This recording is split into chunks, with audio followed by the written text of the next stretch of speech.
Hello, everybody, and welcome into the Manny Rays NOMA Truck Series live with the season opener. The season opener from Daytona International Speedway.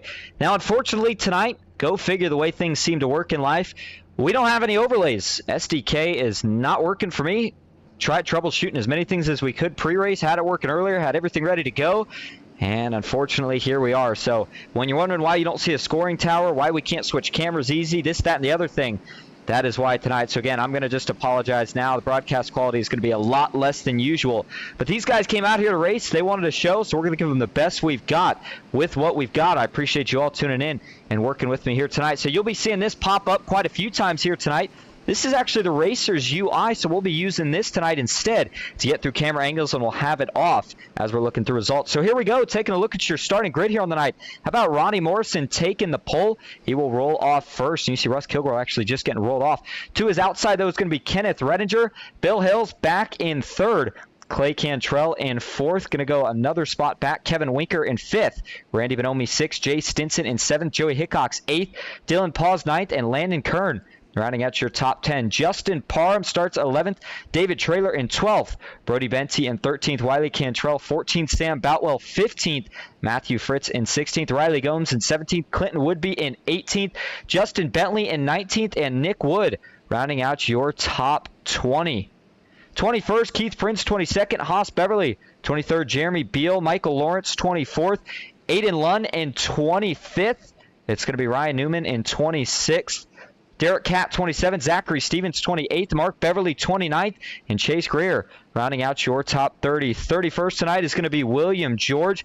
32nd, John Shileno. And 33rd, Russ Kilgore. So a good, strong field here tonight. And again, for anybody just tuning in, no overlays. And I'll mention this a couple times throughout the broadcast. But right now, getting ready to go green. 100 laps the total distance here tonight. Stage breaks are at the end of lap 20 and at the end of lap 50. Points on the line in the biggest race of the season. Everybody wants it. Big question here is going to be who is going to get it. Here we go. This green flag is in the air. Apologize for that. Green flag in the air, and we are racing at Daytona.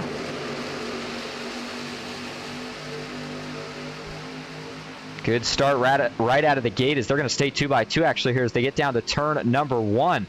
Up front, though, Ronnie Morrison already trying to see if he can get clear the 24. Now, watch on the outside here, Clay Cantrell. We saw how good he was in the NOMA Gen 6 Series, showed some speed here at a couple of the speedways we went to, and we'll look to see what he can do here tonight in the trucks.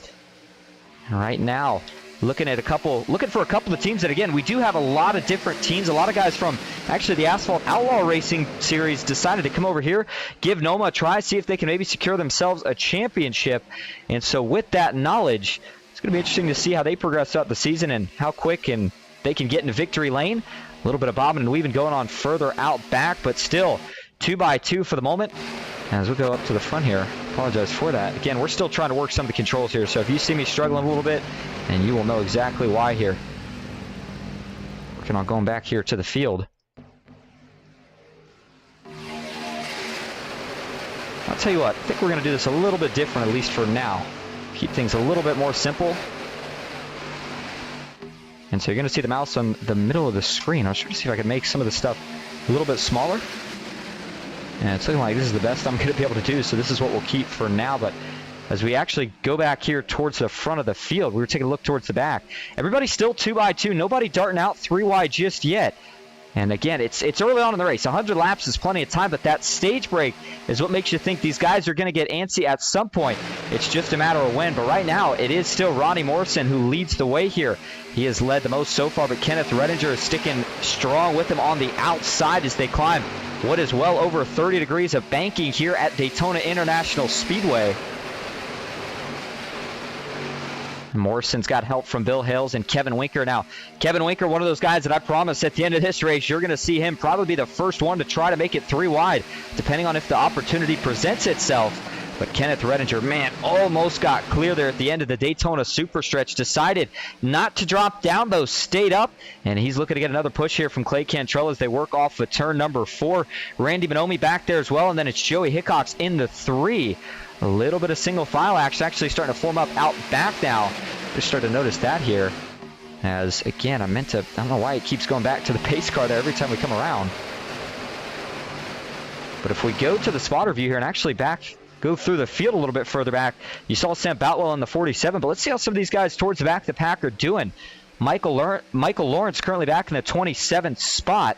You see in the 97 there, William George actually in the 96, but just in front of him was the 97. That's Mark Beverly, different number than what we see over in the other series. I believe it is, unless he actually switched. Yeah, no, he is the 97. He's got the 13 just in front of him there. John Shileno just behind the 96, and a couple trucks behind him. The 33 is Zach Stevens, one of the Venom Racing drivers, along with Chase Greer. And it looks like rounding out the field right now is Russ Kilgore, of course, your All-Star race winner from just a season ago. I'm going to see if he can build on that here this season. Now Bill Hales, he got a chance to jump up, and he did not waste the opportunity. That puts him in front of a very good pusher and a season champ for the NOMA Truck Series, Kenneth Redinger. We'll see if they can get some momentum going now that that top lane has fresh temps. The 24 has not had to do much pushing, but Ronnie Morrison's actually going to bail out of line here. The 69 is going to go all the way to the back. Didn't see this one coming here. And so as he continues to fade, he's going to lose all his spots. He's got to hope that somebody lets him jump back on the track here. And it looks like they do so. Not sure if the 69 felt like he needed to save a little bit of fuel, or just maybe didn't like the setup here of, I don't know, maybe thought it was a little too aggressive at the front.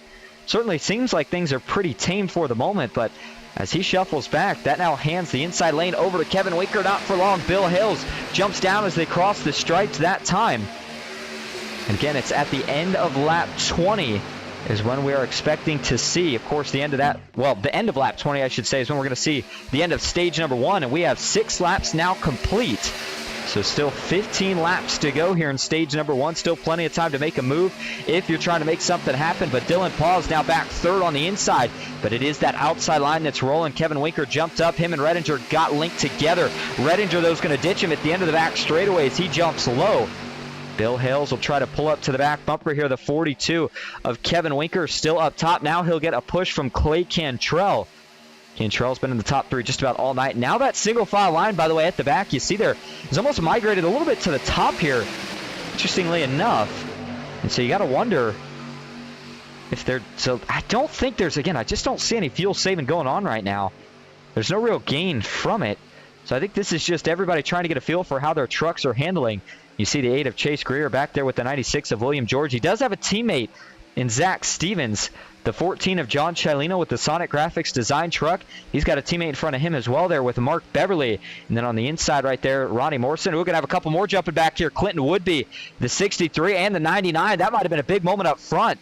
Could have been what led to that, as you see some separation there through the middle of the pack on back, right around where Haas Beverly was in the 22 truck.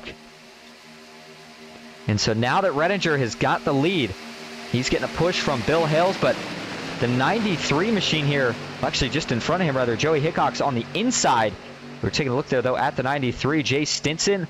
Venom Racing split right now. They got a couple trucks up here leading the way at the front of the pack with, of course, Jay Stinson, Joey Hickox, 3rd and 4th on the inside row, and then a couple guys sitting in the back right now playing it safe, as we're going to see another move here from Bill Hales as he'll jump up to the top down the super stretch.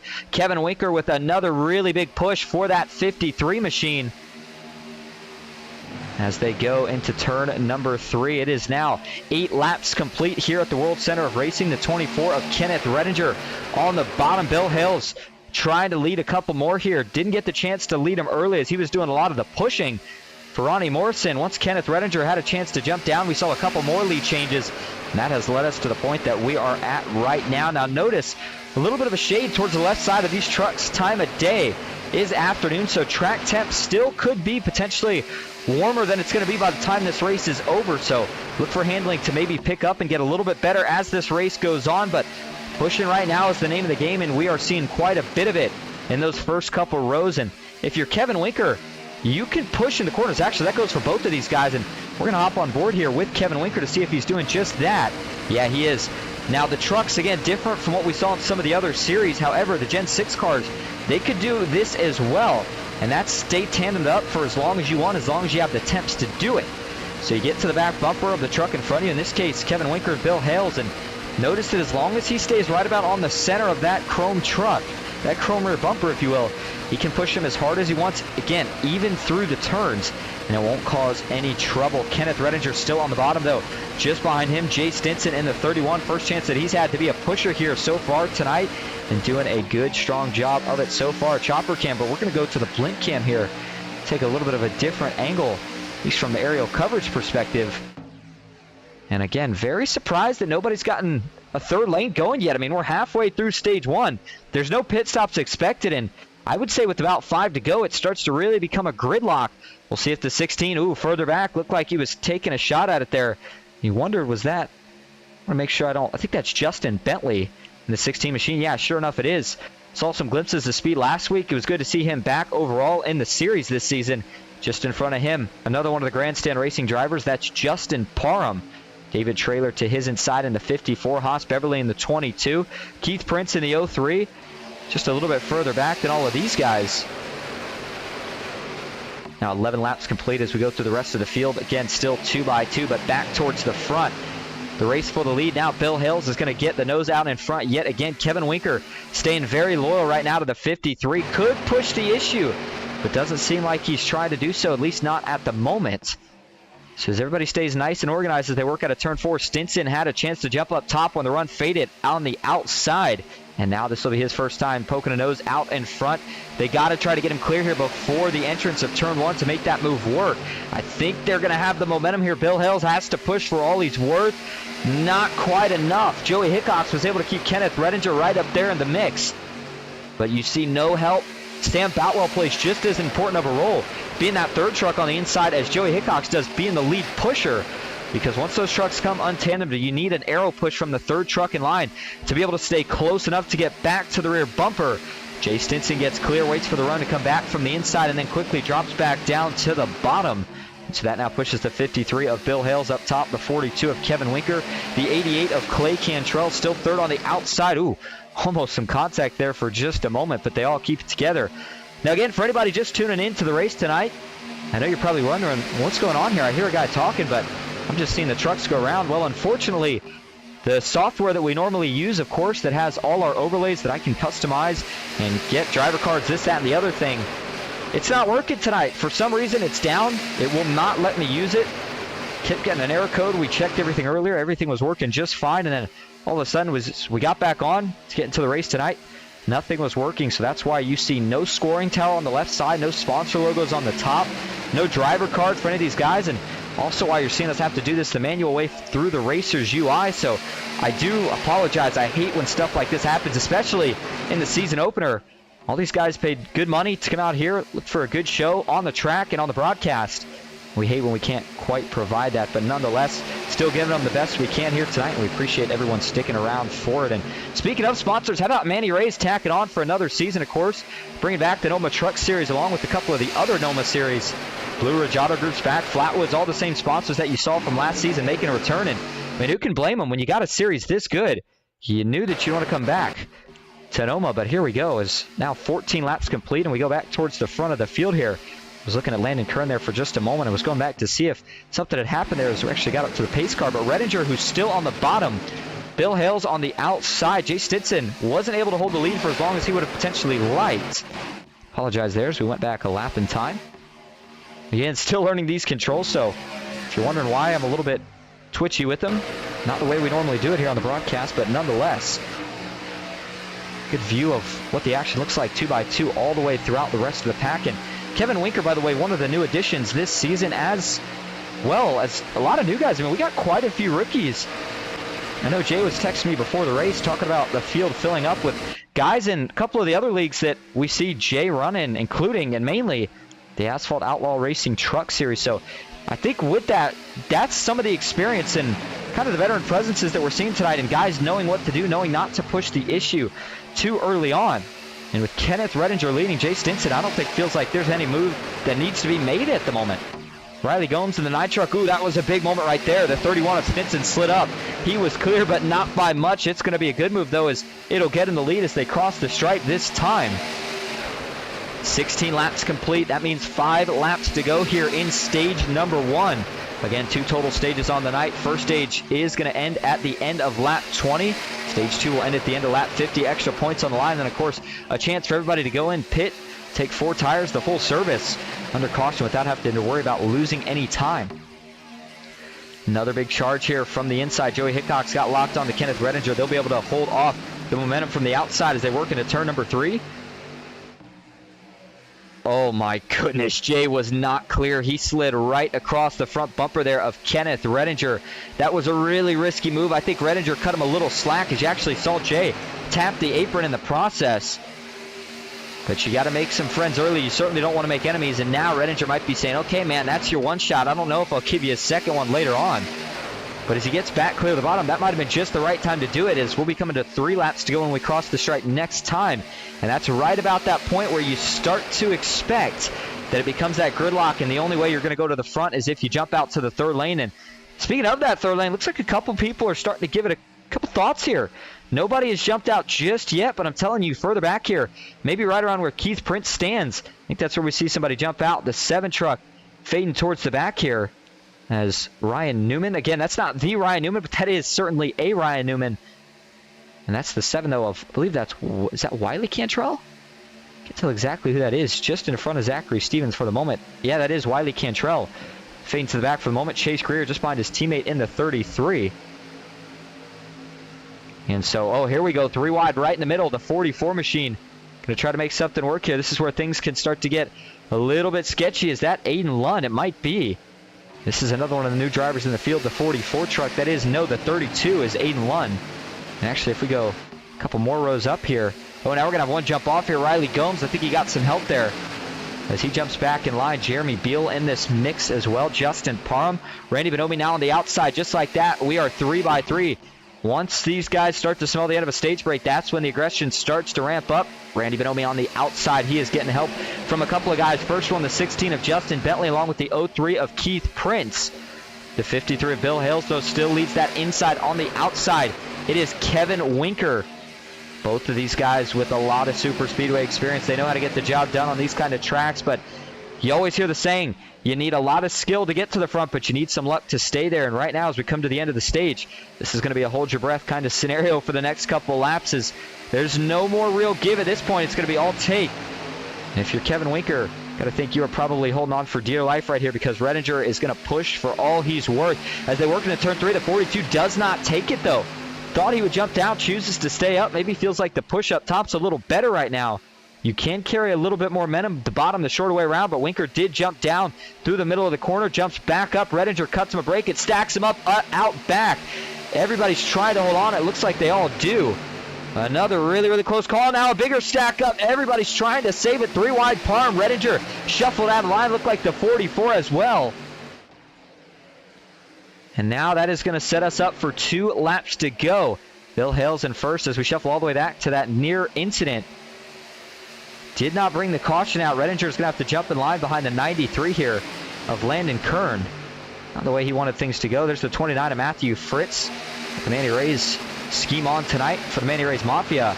And we'll go back to the front here all the way for the conclusion of this stage here. Actually, this is the white flag lap.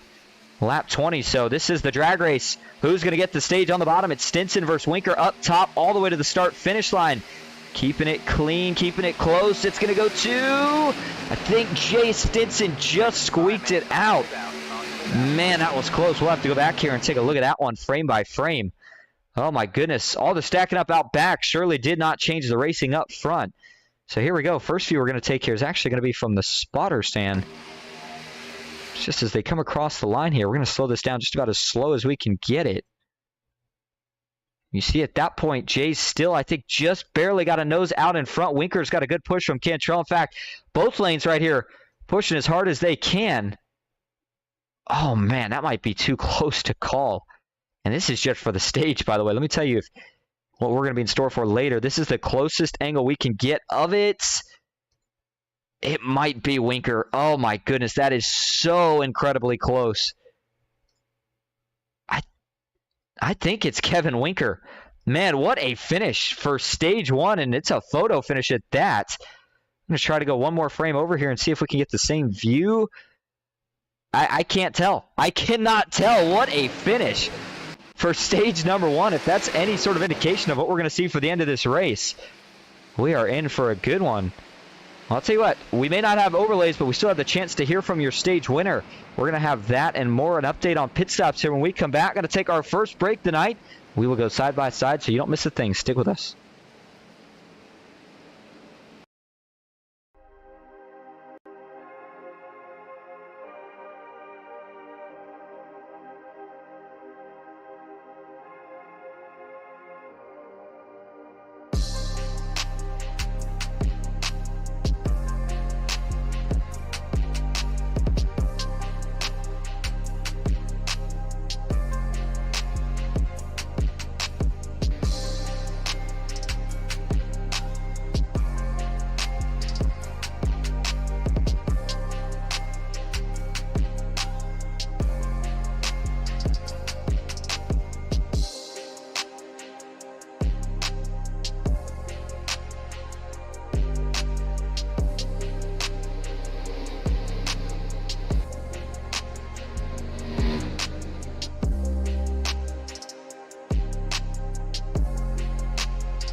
now we're going to see a little four wide action.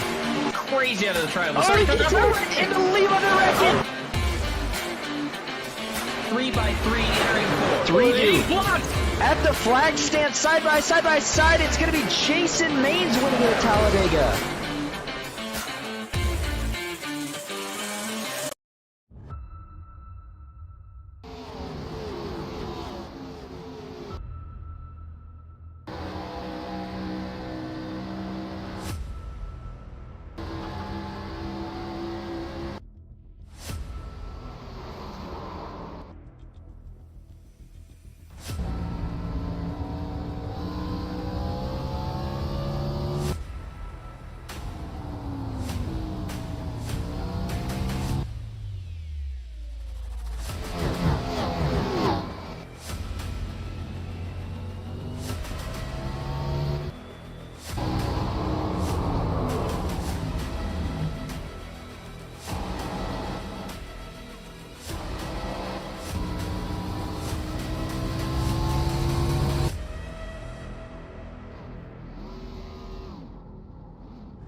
Back live at Daytona International Speedway for the Manny Rays 250, the season opener. What a good one it was there at the end of stage one. We did get official word that Jay Stinson squeaks it out, but man, I wish we had official scoring because that looked like it was probably within a thousandth of a second. Nonetheless, we do have your stage one winner here for a quick word. Jay Stinson, this is Austin up in the booth. You got a copy? Yes, sir. How you doing, Austin? Good. Well, man, that came down to the line, but pretty much, I would say about 17 out of those 20 laps, everything seemed pretty tame. I mean, two wide action, switching the lead in a pretty methodical way, but those last couple laps, things picked up. You found a way to the front, and you found a way to hold on. How'd you do it? Yeah, I made a great pushing by my teammate. Redinger also gave me some good pushes there, and then, Bill pushed me across the line, helped me out. So a lot of good racing, a lot of guys give and take. I made a couple of questionable moves that probably shouldn't have done. I'm thinking I was clear, but good drivers behind me kept it straight and kept it clean. So it was a fun stage. Well, now for stage number 2, about 10 laps longer, maybe just a couple laps less than that. But do you think the aggression level picks up a little bit more now? And how does your strategy change? Does it still try to get to the front, or do you maybe cruise around here a little bit? So far it's just been have fun. We all know what Daytona is, and you want to win this race because it's the first race of the year. So I'm gonna stay up here as long as they'll let me. My biggest goal is not to make any big mistakes and to make sure that I bring my teammates with me. I made a mistake on that last one. I could have brought Joey with me, and I should have waited and done that the right way. But stuff like that. All right, well, we will go ahead and put you back down to your team. We appreciate you giving us a quick word. You got stage 1 done. We'll see if you can bring out the broom and sweep the stages here with stage 2. Yep. Appreciate you. Absolutely. And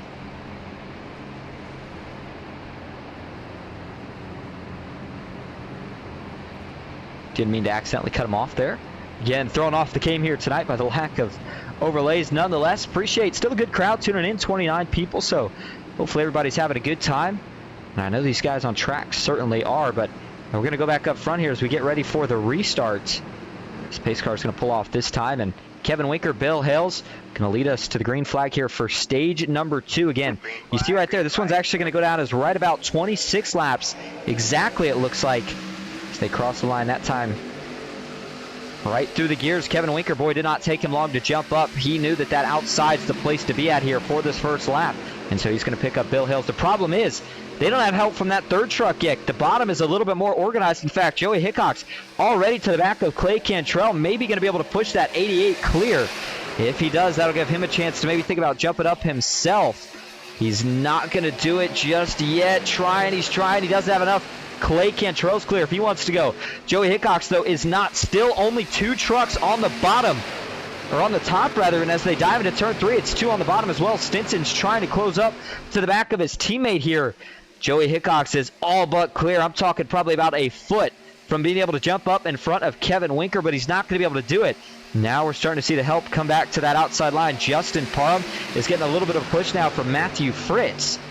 And in fact, we're going to go back to Fritz here, take an onboard view with the 29 machine, and it's looking like when you're a little bit, not quite in the hornet's nest just yet with where he stands, but definitely a little bit further towards the general pack, if you will, or in the pack, if you will. At 29, one of the best-looking schemes is the 88 of Cantrell. He's going to jump out, and this time he'll be one of the trucks that we see at the front choose to go to the back. We saw it last stage with Ronnie Morrison, your pole sitter. And this time right there, of course, with Clay Cantrell. But let's hop on the onboard view here real quick. To gyro, if you will. You see he's got Parham in front of him. He's just trying to hold a nice steady line right now, doing a little bit of side drafting on the bottom, trying to pull those guys back. As you see him now draw even with David Traylor. But he doesn't want to push Parham. He can't. He's the fourth truck in line, and that's not going to work. All he can do is try to stay close, keep that aero train really, really tight, and hope that they can roll enough speed down the straights to keep getting guys clear of that inside. And then, of course, you got to hope that they drop down now.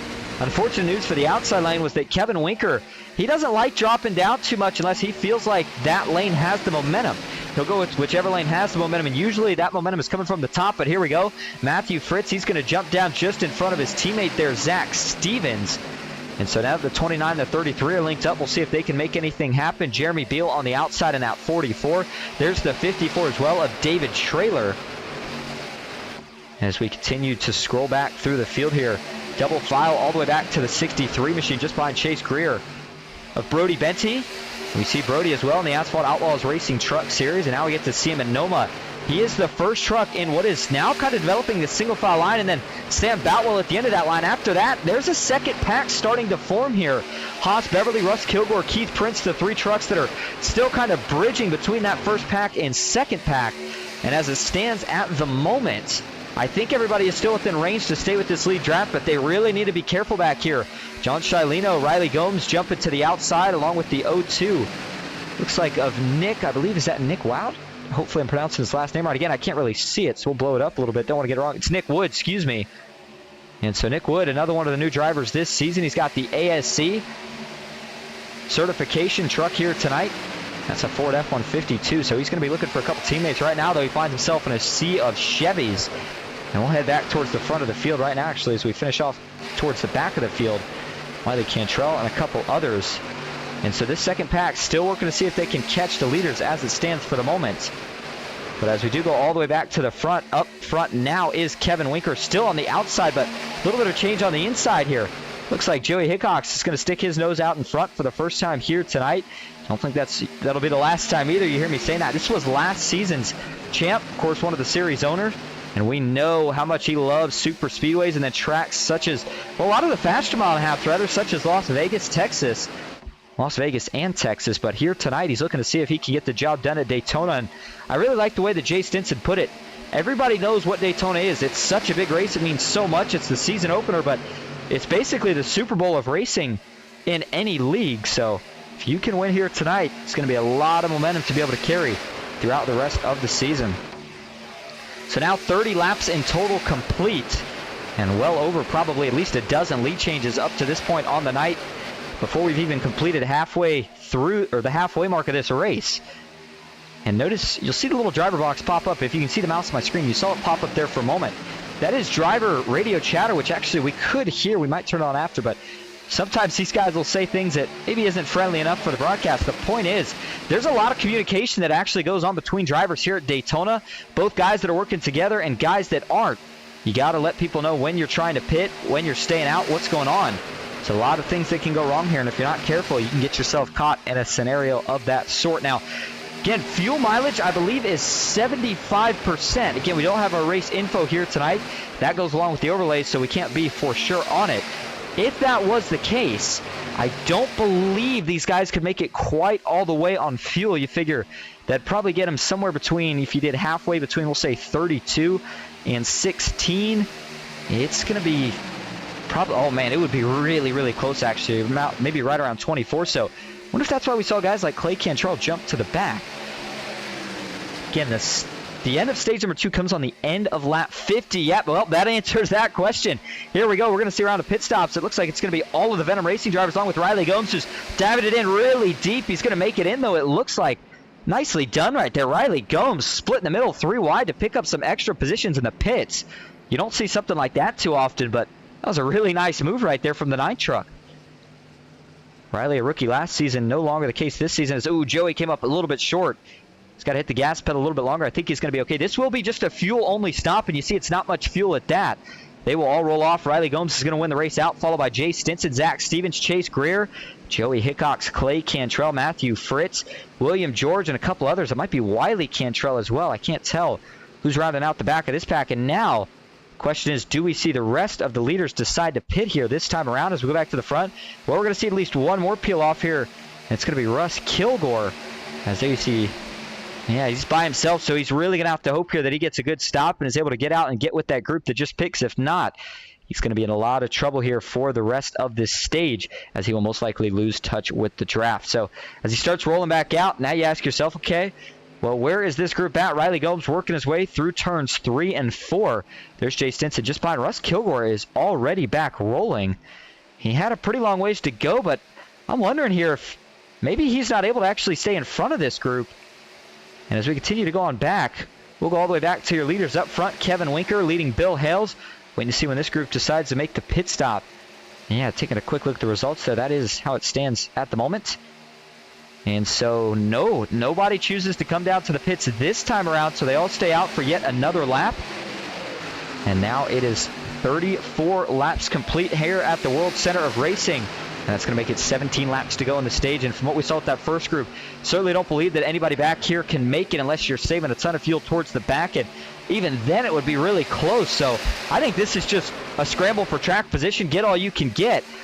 But the real question is going to be, can that group that already pit of Venom Racing trucks and then a mix of others make lap time on this giant group? There's a bunch of different theories about it. The general idea is that if you're in a single file line, you're going to be able to run faster than a group of guys that, let's say, run in double file and racing each other, side drafting each other back. So this pack should theoretically be running faster lap times, but by no means is that guaranteed.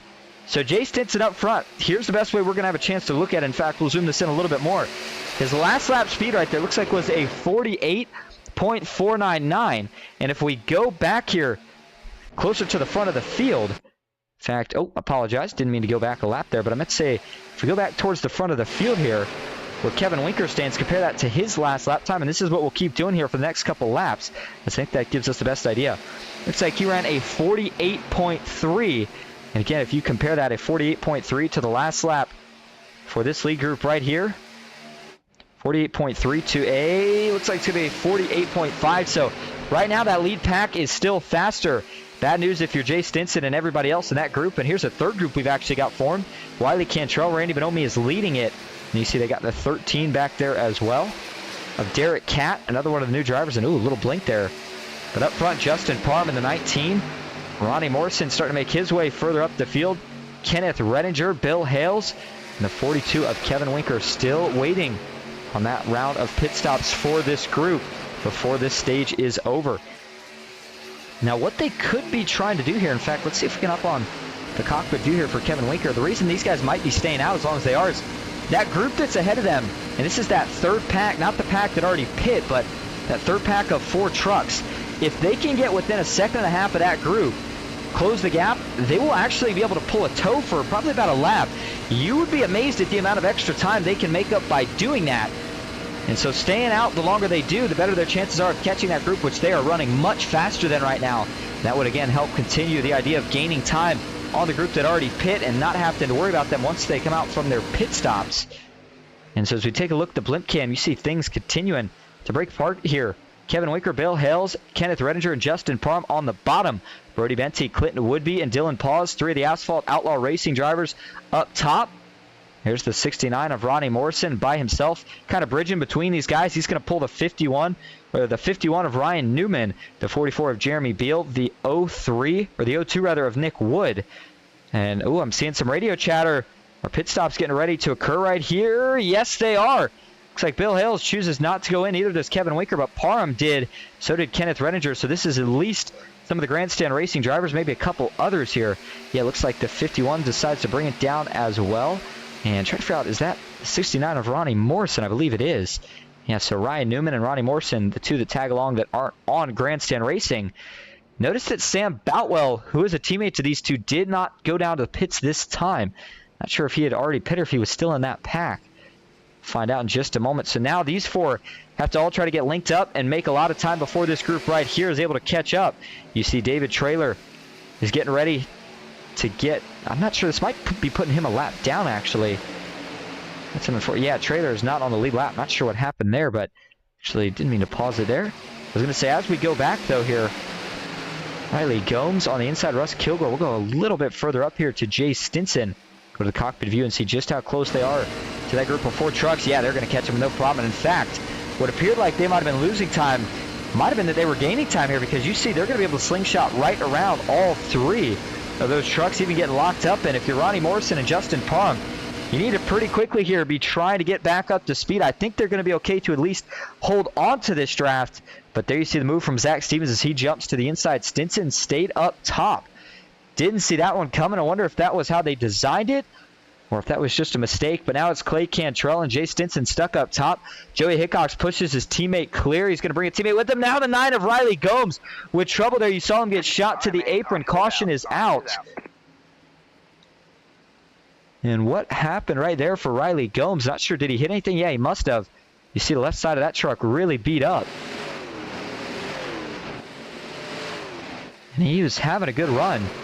He's in that lead draft that had already made their pit stop. Well, this is going to take out anybody that had to make a green flag pit stop, as now they'll be able to go in and get full service and fuel under green. Not have to worry about it. So let's go back and take a look what happens here.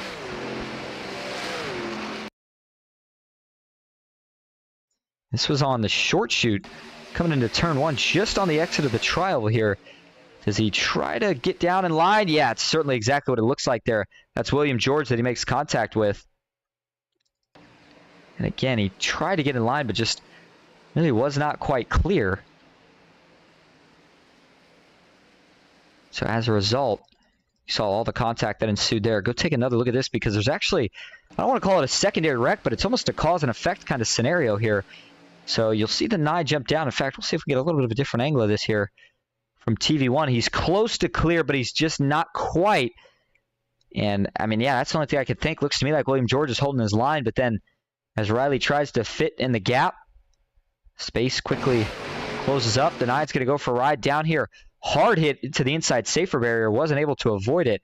And then that secondary incident involved, looks like Russ Kilgore, Justin Parham, Ronnie Morrison. And I think that was it here, unless Riley Gomes slides into Russ Kilgore. No, he was able to miss him. And so that's a really tough break for Justin Parham, who I didn't think initially was actually involved in this wreck. But as you saw from the replay there, he certainly was. And we're going to take another look at this here from the spotter view. Show this 19 one more time. So watch after Riley does get turned here and figure out how the second incident happens. I think it's a little bit of a checkup. Yeah, that's exactly what it is. That gets the 96 checked up, and then stacking behind causes contact. You saw the front bumper ripped off both the 19 and the 4, Russ Kilgore and Justin Parham. That's a good indication that that would be a fast pair for both of those trucks. And speaking of fast pair, yes, everybody does have one fast pair here tonight, along with what we believe was 75% fuel. And then also, I'm trying to check here, but I believe it was also 3 green-white checkers if we need it.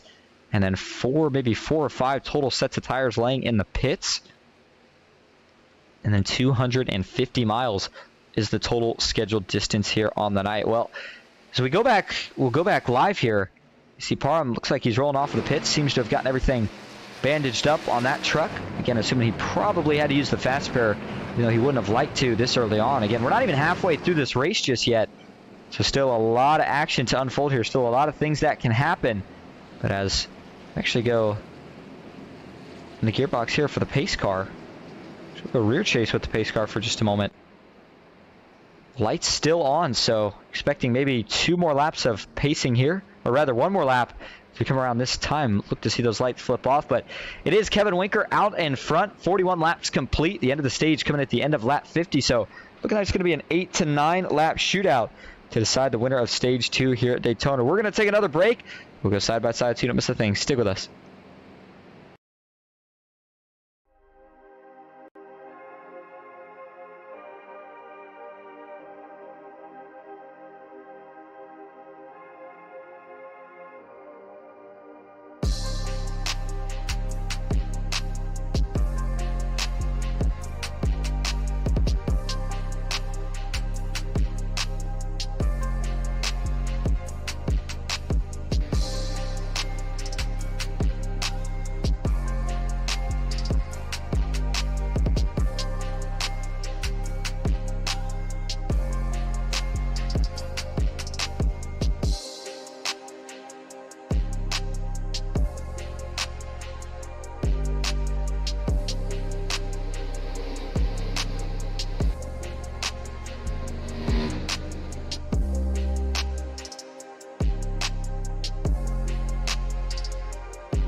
front. Now we're going to see a little four-wide action.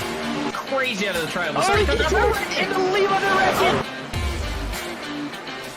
3 by 3 entering 4. 3 deep. Blocked.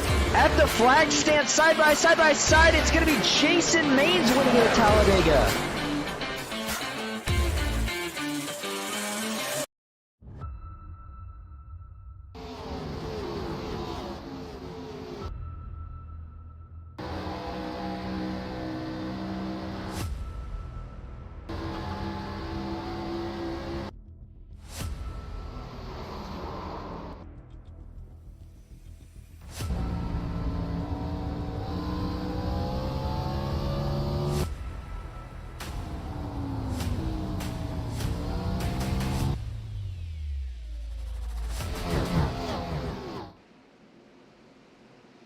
Back live at Daytona International Speedway, getting ready for a restart, and what could very well be the final restart here in stage number 2. 42 laps completed. It'll be 43 as they cross the stripes this time. Green flag back in the air for Kevin Winker. Gets a good jump. He does have a teammate there, Mark Beverly, on his outside. Haas Beverly up there as well, along with John Shilino. So not sure if it's the strategy play with the caution or what the deal is, but Zach Stevens misses a shift further back. Luckily, there wasn't too many trucks behind him, so they get that stack up resolved pretty quick. But I was getting ready to say that the Asphalt Outlaw Racing guys, they're ready to start flexing some muscle as they start to make their way to the front.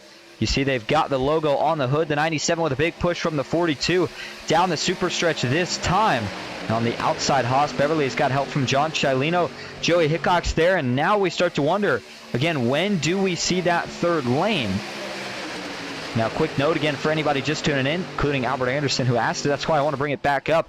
Yes, normally we would have an overlay. If you go check out literally any other broadcast that we've done here for the NOMA Truck Series, you would see a full professional-looking broadcast in terms of graphic quality and overlay. And we use a software for that called SDK. And unfortunately, tonight, for one reason or another, decided it didn't want to work for me. Had it going earlier today, setting everything up. Everything worked fine. Got back on to set up for the broadcast here tonight. No matter how many troubleshoots I tried, kept getting the same error code, and it would not work. So unfortunately, nothing I can do about that. And bad timing. Hate to see that it happened for the season opener, but we're working with what we got, and we appreciate everybody working with us. And I don't think that any of these guys on track care about that. All they want is a chance to go to victory lane here at Daytona International Speedway. Mark Beverly, boy, he came so close in the clash last week. Got turned probably about 150 yards before the start-finish line to end the race. And it wasn't intentional, of course, but you got to think that that maybe put a little bit of a chip on his shoulder now to come out and try to prove a point here tonight that he knows how to get the job done on these super speedways. Trying to see if he can get a good start to the team championship for Asphalt Outlaws Racing here.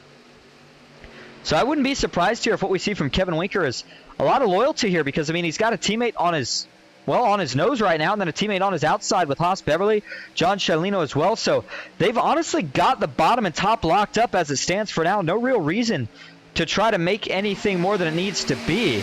Again, it is only for a stage, so you do get some extra points that can help you out in the chase for the playoffs here if you get the stage win, but there's still points for second, third, fourth, so on and so forth. The stage as well, and you certainly don't want to have to waste that fast spare getting caught up in a wreck here until we get to probably at least about lap 75, because that's when things are going to start to really get crazy. But now as they cross the stripe that time, it'll be 5 laps remaining in stage number 2. Mark Beverly still leading the way. The 42 of Kevin Winker second, as Haas Beverly and John Shilino now fade a little bit on the outside. Michael Lawrence, by the way, has lost the pack. The back of the pack, we just saw him there. Rather lost the pack, he's at the back of the field. And as they come down the Daytona Super Stretch, still 2x2, a little bit of fishtailing going on. As these trucks, again, the handling not too bad, but when you're pushing as aggressive as everybody is here to try to make progress, it can certainly loosen up the back end of the trucks, and that's what causes them to fishtail around down the straightaway, especially in the turns. Now, we've seen a lot of pushing here tonight as caution is out, and I believe this is going to officially end the stage. Not sure what it's for. Maybe a little bit further back. Yep, sure enough, an issue for the 32 here of Aiden Lunn, the rookie who we didn't get a chance to talk about too much just yet, but getting ready to call him out a little bit more here as he was starting to make his way through the field. The 4 there of Russ Kilgore, and I believe that was 16 of Justin Bentley. The other 2 trucks involved in this one. Let's back this up and take a look where it all goes wrong. And by the way, that might very well end the stage. We'll get more on that here in just a moment. I think this is going to start further up with Justin Bentley and Aiden Lunn. And the 4 Russ Kilgore, I think, is just kind of a late victim. Yeah, it's exactly what it starts with. The 02 right there, or is that the 63? No, it's going to start even further than that. As we go to the spotter view, watch the 63 of Brody Benty here. It's 3 wide. The 44 almost muscles him into the wall just a little bit there. Yeah, I mean, we got to go even further up. There's so many different things that happen in this wreck, going from back to the front. So here's Dylan Paws. Watch as they get into the corner here. The 44 is in the middle. And, oh, there's some contact between Stevens and the 44.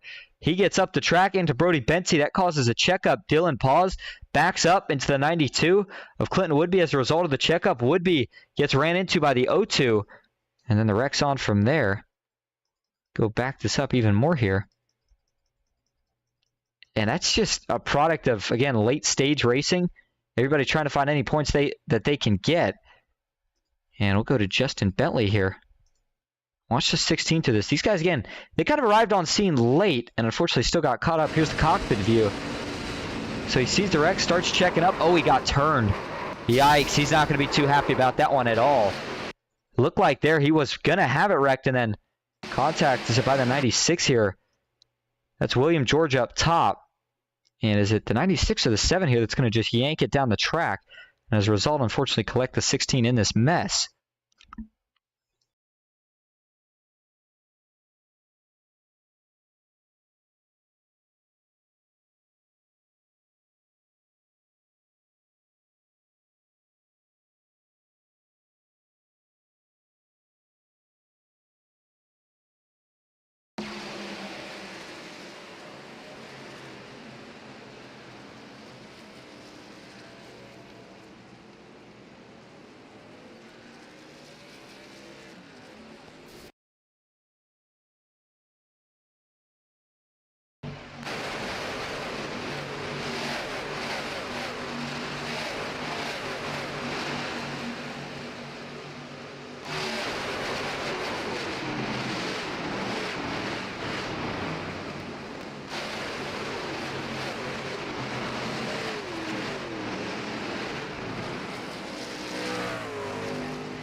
All right, and 1 to go signal here at Daytona. And looks like up front it is going to be Mark Beverly, Haas Beverly. Side by side, the two teammates along the 47 there of Sam Boutwell and the 14 of John Shileno. Going back a little bit here to the rest of the field. Here's the 03 of Keith Prince back in row 3. Sam Boutwell about to run for the newest addition to Grandstand Racing. Justin Bentley back there hoping he used his fast. By the way, notice that the mic did cut out there for a moment. So we got that fixed up again. Part of the overlays normally I can see if I accidentally go mute for some reason. Can't really see that now. I have to check it the manual way, so apologize for that. But 2x2, and again, really appreciate everyone sticking around. And again, the NOMA Truck Series will be back next week. We'll have everything back to normal, including overlay-wise. And we go to Old Atlanta. That gives us a chance to go into the schedule. But we'll save that here for a little bit because I'm sure we're not necessarily done with cautions, at least not just yet. How crazy we know that Daytona can get different points. So, right now, the man who has led the most laps, we're not sure because there's been that many lead changes up to this point, and we don't have overlays as per usual to tell us. But one thing we do know is that the racing has been phenomenal up to this point. And Asphalt Outlaw Racing, they came to the front, and they are flexing some muscle right now. The 97 of Mark Beverly leads the way. Haas Beverly again on the outside. The field will be in their hands as they work their way off of turn 4 here. Back into the restart zone, and again, this was actually earlier because what in the world is going on here? There we go. We're going to fix this. I apologize. Oh, yeah, sure enough. So for a minute there, we're showing lap 0. Not sure why. I think it might have been because it was on the pace car. But I was going to say, we're coming to a one-lap shootout here to decide your stage winner. Just enough time for the trucks to get up to speed. Here we go. Green flag is in the air, and along with it is the white flag for stage number 2. Good jump there for Mark Beverly, and he's got more support. Sam Boutwell, Keith Prince already tight to the bumper of that 97 truck. Different story, though, right now is that outside's trying to get more organized. Looks like now they're going to. As Jay Stinson, Joey Hickox, those third and fourth trucks in line are going to now get to the back bumper of the 14. He's going to need a big push. Haas Beverly, that is, down the Daytona Super Stretch if he wants a chance to steal the stage win from his teammate right here. And Joey's going to jump out of line. I think Jay Stinson's probably going to follow him here. Watch for this move. There goes his teammate Jay Stinson. So now they're going to fan out 3 wide as they work into turn number 3. Joey Hickox up top. Excuse me. He gets a little bit of a bump. It's not going to work. He gets into the wall on the bottom. The 97 of Mark Beverly with another big push. That's going to be all he needs. Does Boutwell duck out of line? He does it. Keith Prince will, but it's going to be too little, too late. Mark Beverly wins stage number 2 at Daytona. All right, man. Caution is out. Caution is out. Caution back out. Boy, I'm not sure what is going on with some of the last names tonight. Pronounce these guys fine any other day of the year. Already done it for 2 seasons, and for some reason, a little bit of a struggle tonight. But yes, indeed, it is Mark Beverly who takes the stage win. And so, I was wondering if we were going to see a sweep from Stinson. Looked like there might have been a chance there down the back straightaway when him and Jay jumped out of line, but momentum quickly broke up. Things didn't quite work out. And so Mark Beverly going to be in good position here for stage number 3 in the final stage. By the way, the end of stage 2 also marks officially halfway through this race. Again, 250 miles. The scheduled distance here on the night, 100 laps is how that breaks down. And so once we get back on green, it'll probably be somewhere right around 45 laps or so of, well, I like to say green flag racing, but I'm sure there'll be a couple of cautions sprinkled in there as well to determine a winner at the World Center of Racing. Let's go through the field here at the end of the stage and see how everybody is shaping up as the caution flew. Actually, you know what? I think we'll go ahead and wait for that. We'll save that till we come back and have a chance to see how everybody came out of the pits. And so with that, we're going to head to break here again. And when we come back, we're going to have an interview with your stage winner, Mark Beverly. Stick with us. We'll be right back at Daytona.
Front, now we're going to see a little 4-wide action. Crazy out of the trial. Oh, he gets into the lead under record. 3 by 3 entering 4. 3 deep. Blocked. At the flag stand, side by side, it's going to be Jason Maines winning it at Talladega.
Back live at Daytona International Speedway, Mark Beverly in the pits for a while there, lost all of his track position, but he was indeed your stage 2 winner. So let's see if we can get a quick word with him.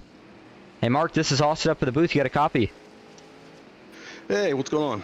Well, you grabbed the stage 2 win here at the World Center of Racing. The truck looks pretty fast, and you looked like you were working pretty well with your teammates there at the front towards the end of the stage. How'd you guys all coordinate getting up there, and how'd you feel about the teamwork so far? Well, we just planned on saving enough gas to make the stage there, and then that caution definitely helped us. So that's all. We just kind of stuck together and saved some fuel and made it to the end there. So ended up working out. Hopefully we can do it again here and get somebody can get the win. Well, with stage breaks, it almost introduces 3 races in one, if you will. We had the first race to end stage 1, the second race to end stage 2. But now these final about 45 laps, this is where the money's on the line. This is where you show your worth in the sense of, if you're leading at the end of this thing, you could be called a winner at Daytona, but you got to start from the back. So what's going to be the game plan here to get all the way back to the front? Yeah, just going to try to be smart, make some good moves when I need to. I'm going to hang out for a bit, see how this goes. Don't want to get caught up in anybody's accident. So I had to go pee, so that's why I'm in the back now, but should be fun. Well, it certainly answers that part of the question then. We appreciate you giving us a quick word. Congrats again on the stage victory, and we'll see if we're talking to you again here in Victory Lane in just a little bit.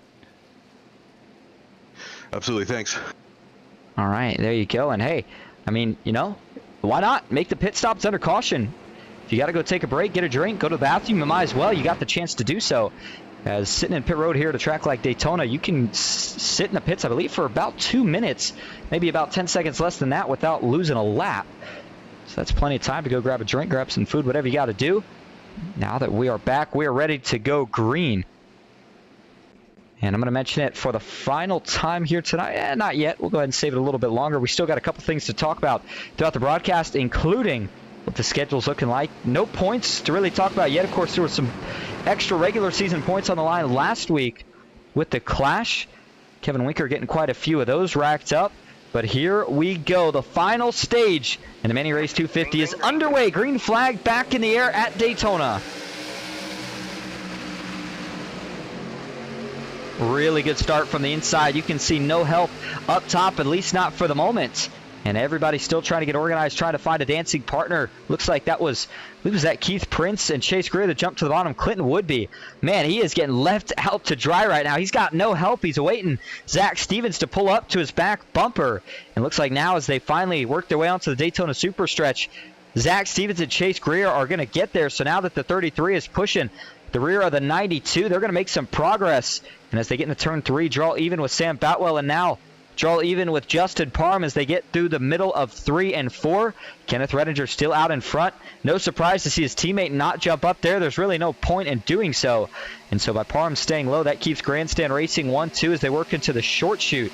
And notice there, 56 laps complete now as they cross the stripe that time. That makes it 45 laps, officially the distance through the rest of this race. And so that's still at least one. I'm trying to think if it's 1 or maybe 2 pit stops. I believe it's only going to be a 1 stop from here. Assuming that they do indeed have that pit stop under green, that's going to be a question in of itself. And I'm telling you here, probably about the last 20 laps of this race, that's where we're going to start to see things get really aggressive. Things start to get really dicey. And that's where you want to have your track position because it's going to be really, really hard to get it from that point on. Go to the gearbox cam here for Clinton Woodby, still rolling the top. You see he's trying to stay a little bit lower there. Zach Stevens, though, in the corner actually ducks up about half a lane. I think that's just him trying to cool off the motor on that 33 truck so that he's got enough temps to push as hard as he wants on the straights. But that outside has not been able to draw back even. You wonder if part of that is the fact that the track temp is cooling. As here we go. This is going to be a little bit of a risky move. Keep your eyes peeled towards the middle of the pack. The 44 machine, Jeremy Beal, split 3 wide to the middle. He's getting some help from Bill Hales, but now things are starting to get tight. Clay Cantrell on the outside.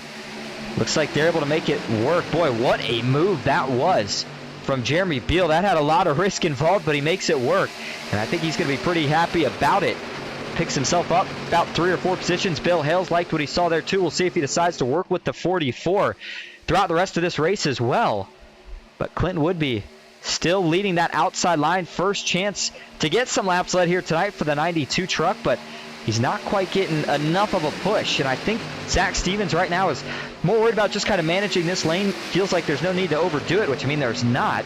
We still have just over 40 laps remaining in this race. Plenty of time at a track that's 2.5 miles in distance. That gives us still, I believe, right around 100 miles to go in this race here tonight. Kenneth Redinger, though, led some early on, and he's leading some more now. His teammate Justin Parham back there. And, you know, I know I said Grandstand Racing 1-2, but I almost forgot for a split second that with Sam Boutwell being on that team this season, that actually puts Grandstand Racing 1-2-3 for the moment on the bottom. So they, to a degree, have complete control of this race. If you think about it, I mean, the bottom's been the preferred lane so far since the drop of the green, and when you have 3 teammates lined up in a lane, it's really hard to try to figure out how to get around those guys. So we'll see what Zach Stevens and Chase Greer can do.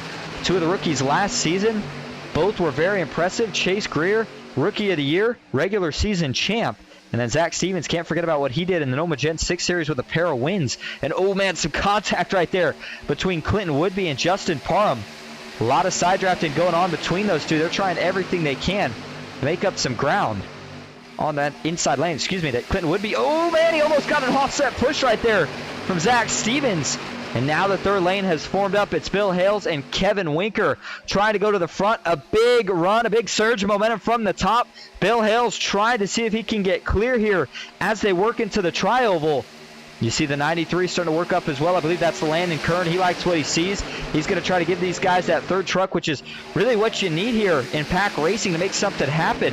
2 trucks is enough to hang even for a little while, but you need 3 to make progress. Jeremy Beal in the 44 was aggressive. I thought maybe he would think about jumping up, but he hasn't. At least not yet. Clinton Woodby still leading the middle. Kenneth Redinger leading the bottom. Justin Parham pushing as hard as he can. So is Stevens, as is Kevin Winker. A lot of pushing going on right now between all three lanes, and this is actually stalling the bottom out. Normally when you see that third lane form up, it stalls the middle. Not the case right now, so Clinton Woodby and Zach Stevens still rolling pretty well, but now the bottom is going to start to get a little bit of a resurgence, if you will, as they work into the trial. But all this 3x3 action, and we're still expecting another green flag stop. I'm not sure if we're going to make it to that point. At least not with the way they're racing right now. Again, 61 laps now complete. Puts us at exactly 40 laps to go here in the Manny Rays 250 at Daytona. And we went back green with right about 45 laps to go. So looking at the fuel window, you can make it again, we believe, right around 24 laps. So you're most likely going to run this tank out, bring it down, take at least 2, potentially 4 tires, and fill it up with gas. Ooh, contact! Stevens and the 44 get together now. Stevens is going to go around. This is going to end in the big one here. This will bring the caution out for sure. Caution is out.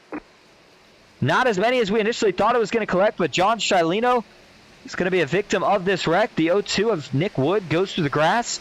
There's the 66 of Inomi, Matthew Fritz. Everybody else arriving on scene. Not sure how bad Zach Stevens was involved in this one. Looks like the 33 does have some pretty heavy rear end damage. So he either got tagged really hard from another truck or backed it pretty hard into the outside wall. Let's go back and take a look at it. And so this will change fuel strategy a little bit, but still, these guys are still going to have to do a green flag stop as it stands for now. We're going to go to the spotter view for this one. There was a little bit of contact right at the end of the straight, and I think that was kind of the tipping point right here.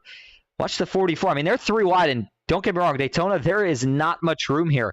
A lot more narrow than it is at Talladega Super Speedway, and yeah, it looks like Stevens may be trying to peak up just a little bit. I wonder if he was trying to cool, and there's some slight contact there with him and Jeremy Beal, and then trying to save it, and unfortunately, just as he does, the truck starts to get out of whack again, and then once it comes around, a couple guys start to get involved. Landon Kern, Sam Boutwell initially do a really good job of saving that, actually, and minimizing damage, but the wave of drivers just behind, not quite so lucky here. We'll go back to the TV spotter view. So watch the 93. I don't know how they saved that. Dylan Pause gets a little bit of damage, but then John Shilino, Chase Greer trying to dodge the wreck. They get together further back. Looks like that's Jay Stinson with a pretty big hit on the 31. The 51 is there as well. Haas Beverly splitting the gap, though. He may have made it through this one. It looks like he did up to this point. Did they wash back up top? No, the 22 sneaks by. Nice driving right there from Haas Beverly to not get any damage to that wreck. We got to go take an onboard ride of that for sure. Here we go. We're going to go to the onboard again. This is for Haas Beverly. Watch how close this entire wreck is for him. Does he make any contact at all? Oh, yeah, he does. I didn't notice that first contact that he gets, but not too bad, all things considered. And then a really nice job there to avoid any more contact and any further damage, of course, with that. But let's go back to Jay Stinson here, who, again, looked like actually got a lot more damage. Maybe one of the trucks that got the worst end of this one. So sees him wrecking in front and then tags Randy Bonomi. That shoots him up the track, gets into Mark Beverly, and now the wreck's on from there. Back two tires of that truck actually get ramped into the air there for just a moment. And then the 69 of Ronnie Morrison back down on the apron, slides in with nowhere to go. Already being involved, the 13 trying to drive by up top. There's the 97 of Mark Beverly with some damage as Stinson pulls right back in the danger zone, but Beverly with quick thinking was able to jump back down low and not get any further damage on his truck or on the 31 of Jay Stinson. Could take one more look at this one here from TV Static before we go back live.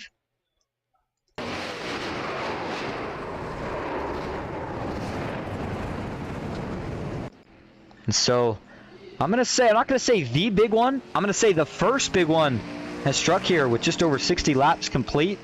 And again, doesn't do too much for the strategy besides maybe make a little bit more of a solid one-stopper instead of being a little bit on the closer end of the spectrum. But as we go back to the front of the field, you see a lot of trucks, by the way, they're on the pits trying to get some damage repaired. David Traylor now being scored as your leader. Bill Hales in second. We're going to go through the entire field this time because we haven't had a chance to yet here on the night.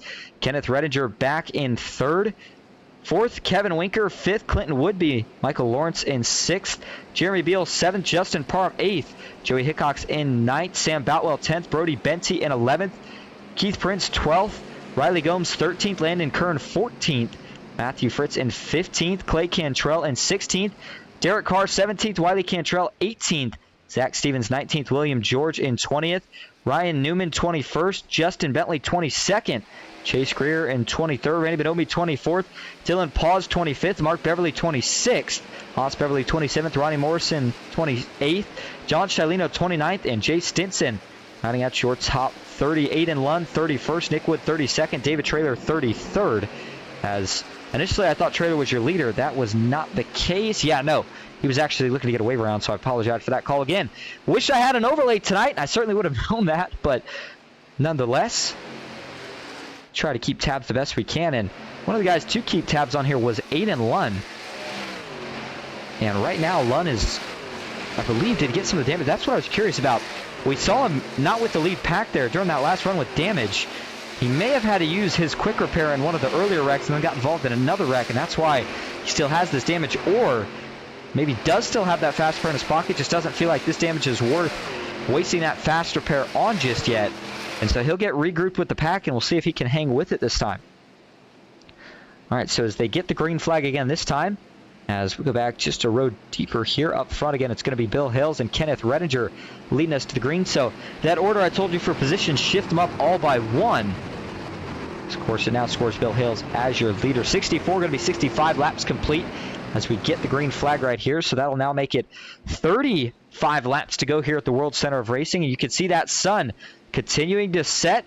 Track continues to turn more of that golden orange color, and the shadow in the corners continues to get more prominent. And here we go back into the Geico restart zone. Green flag back in the air at Daytona. Bill Hales with a pretty good jump. The 24 of Kenneth Redinger on the outside. That's the 42 of Kevin Winker. I think if you had to pick a pusher that you'd want to have behind you at any point in this race, it's probably Kevin Winker, because he is always wanting to go to the front, as he is right now, and it looks like he's making some decent hayway, at least on the bottom right now. Big push, though, coming from the top. Watch Clinton Woodby. Not able to get locked on. I was keeping an eye there to see if they were going to get locked up. They weren't able to do so. Now they do. About a quarter way down the super stretch, so not going to be able to get Redinger clear. Woodby, though, with the good push, keeps him even through the turn. Sam Boutwell further back, fourth in line. Does he jump down in front of Landon Kern? There was a gap there for a moment, but he's going to choose not to go with it. 2 by 2 here, but the rest of the pack, a lot of separation right now. And if we actually back it up, by the way, Jeremy Beal up to third on that inside.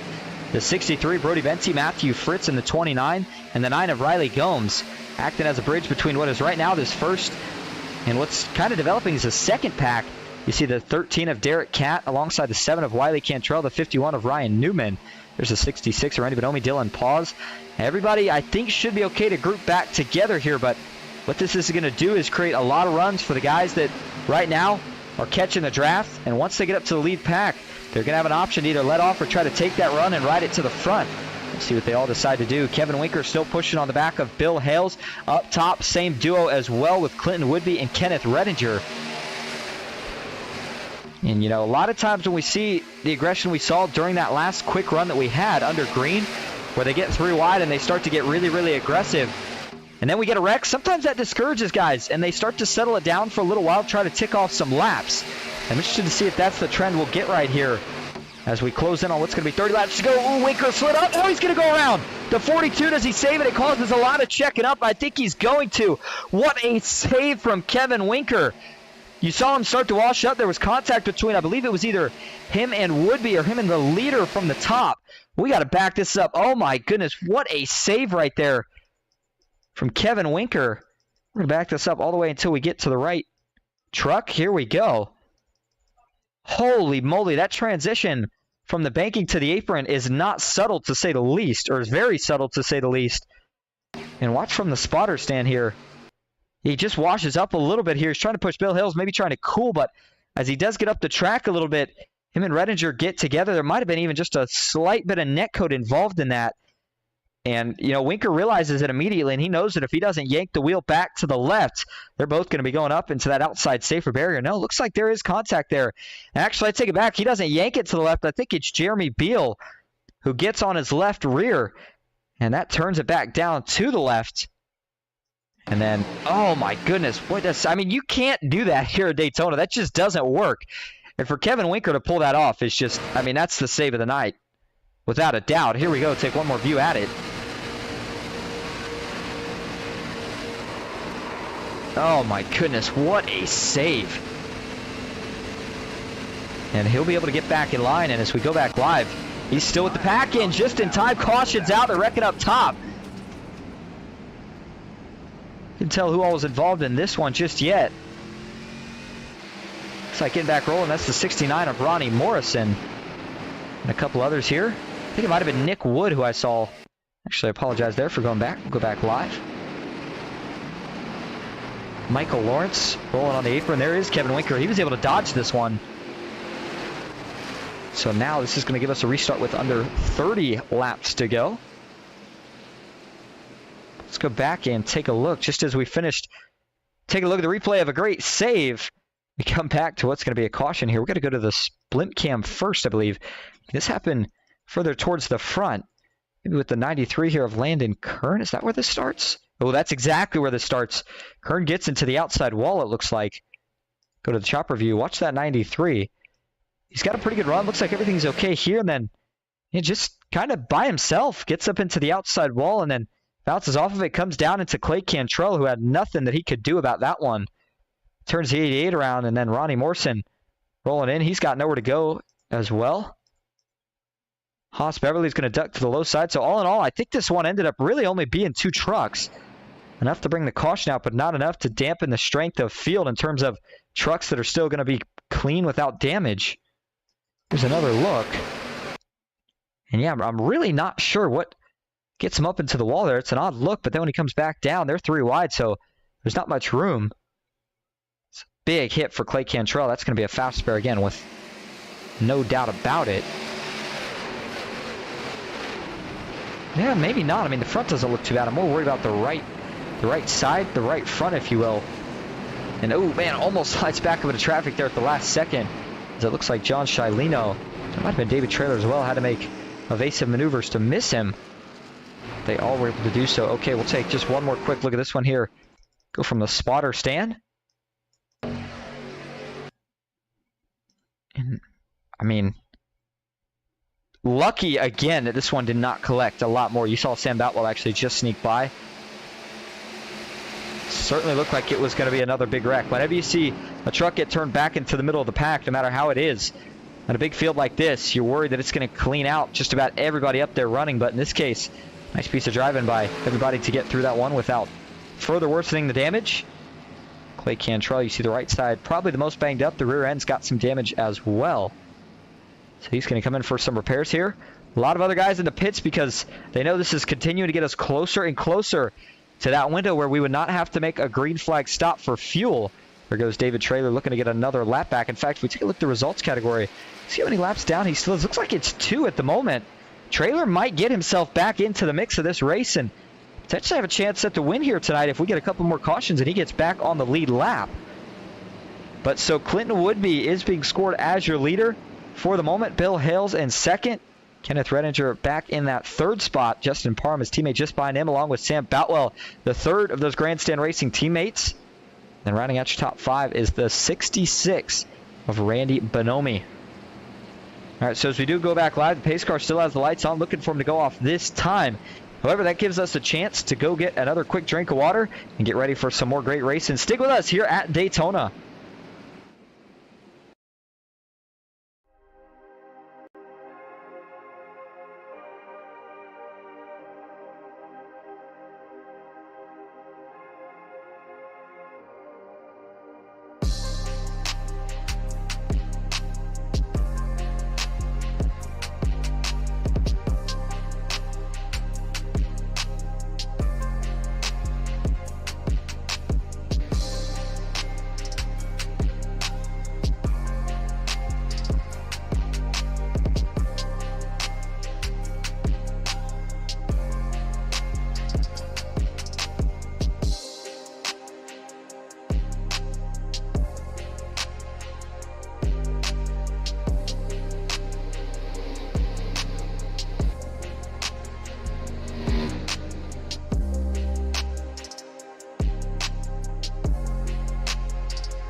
Front, now we're going to see a little 4-wide action.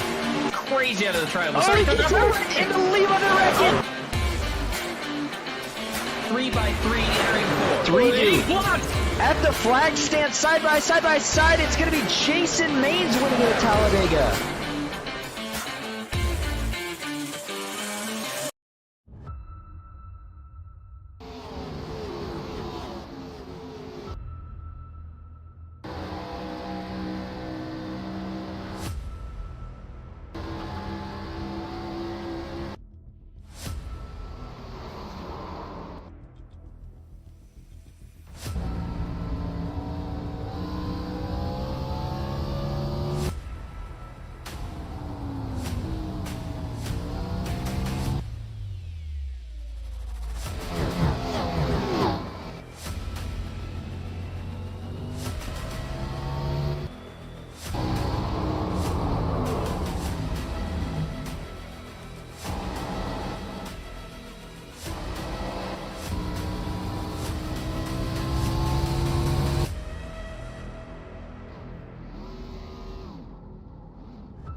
Back live at Daytona International Speedway, getting ready for a restart with just under 30 laps to go. It's going to be officially 27 as, wow, Woodby with a big jump on the restart.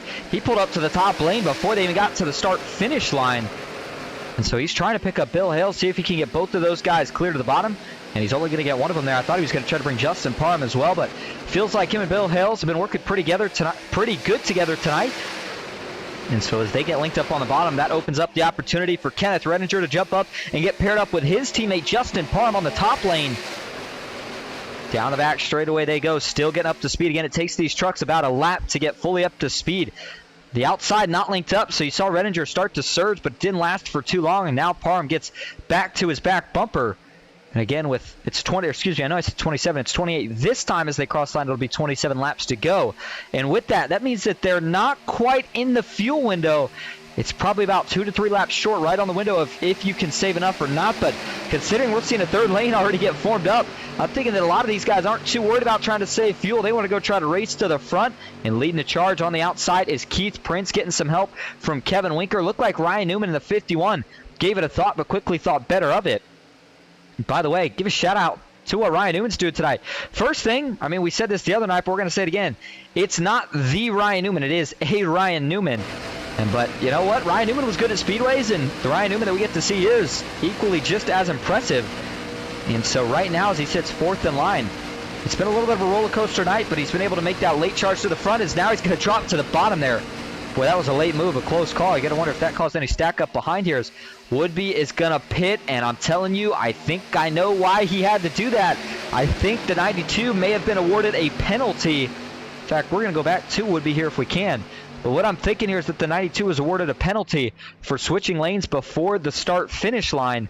We'll see, does he have to pull into his box here, or is it just a drive-through? Yeah, it's just a drive-through, so that's exactly what it was, a penalty for the 92 of Clinton Woodby. That's a tough break, but it always concerns you when you see that. And I was wondering as soon as we saw it, wasn't going to say anything.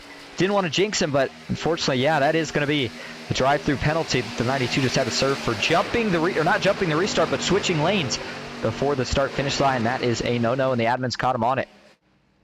So the 94 of Kenneth Redinger was able to get clear and brought his teammate with him as a result of that pit stop by Woodby. They jump to the bottom, and up top now, it's Randy Bonomi and Joey Hickox, two ex-teammates. I don't believe they're teammates anymore this season. I believe Randy Bonomi may have taken a little bit of a different route, but nonetheless showing that he is still just as good as he was last season on these super speedways.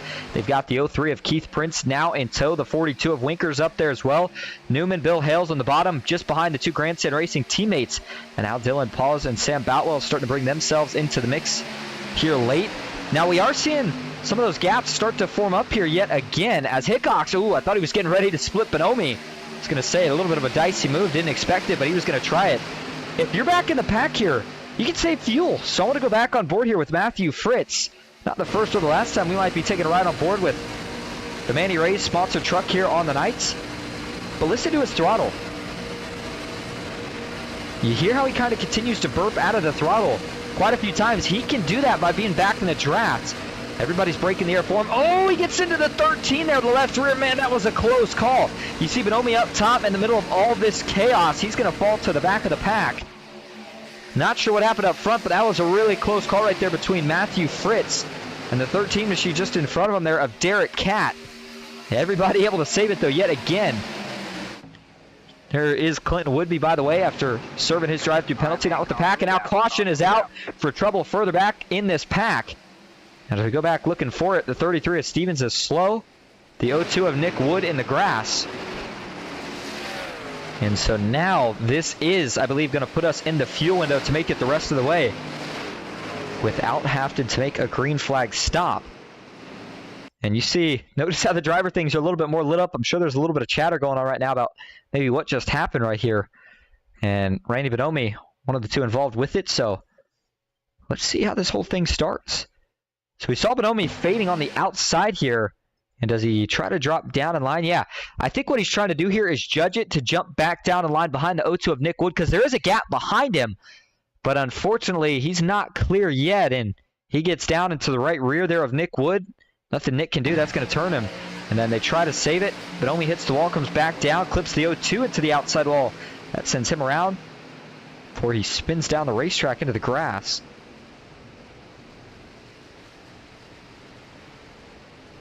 And so, again, not a big wreck. Seems like we keep saying that. And usually when that's the case, it's almost sort of a ticking time bomb that's just leading up to. We're going to see it explode here in a big way with a lot of trucks in one of these incidents. But so far, so good. As we take a different alternate angle right here. Go back to TV2 here.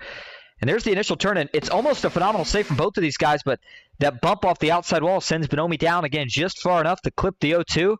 Sends him into that outside safer barrier. I don't think either truck received too much damage, although Nick Wood certainly did get the worst of it. And so we'll see if he's got to use a fat spare, if he's even got one left. Same deal for Randy Bonomi, but I almost wouldn't think that you would need to in this case. So we take one more look at this on the TV static cam.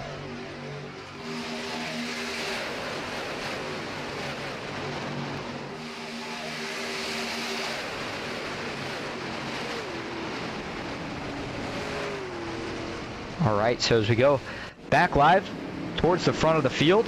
Oh, we got one in the grass here coming off the pits. 3-4 wide scramble. I believe that might have been the 93 machine of Landon Kern. Well, that's one way to capture the attention of the camera as soon as we switch back. Let's go see if that was Landon Kern and exactly what in the world happened right there. Looking for him here. There he is, the 93. I think that was. I mean, to get shot that far out in the grass in the tri-oval, I would think he would have had to have had some help here. It was hospital. Oh, he certainly did. He was slowing up. I'm not sure what he was slowing up for. Was his pit box coming up, or did he realize he missed it here? I'm looking for the 93 sign. I don't see it, but it certainly seems like he might be checking up. And then Mark Beverly's defense, he's not expecting that checkup. And so they make contact, and that's what sends the 93 as far as it does into the grass. But he's able to save it. A nice job by Landon Kern. This is going to give him a little bit more damage, though. So we go back towards the front of the field. Everybody's still single file. I think the lights on the pace car will probably go off here this time around, giving us the one to go signal. As taking a look at your top 5 now, the 12 of Michael Lawrence. First time at the front of the field tonight for him, unless he's getting a lap back. So we're going to hold that thought. Yep, sure enough. 12 is getting a lap back. So that's why it's currently showing him scored as the front of the field. But actual scoring has him, again, just looking to see if he can get a wave around right here as the lights go off. So it's Joey Hickox who's actually being scored as your leader. Keith Prince second. Kenneth Redinger third. Kevin Winker fourth. Dylan Pause rounding out your top 5. Well, as we get ready for the green flag, let's see if we can get a word with... I know normally we like to do the front of the field. We'll keep that trend, but maybe somebody that's got a little bit of work they got to do, but still a good chance at it. See if Dylan pauses around anywhere.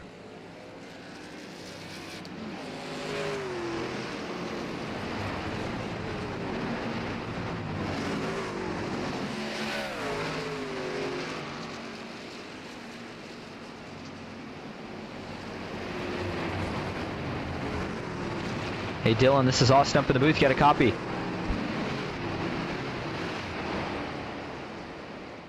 Wait, where are you?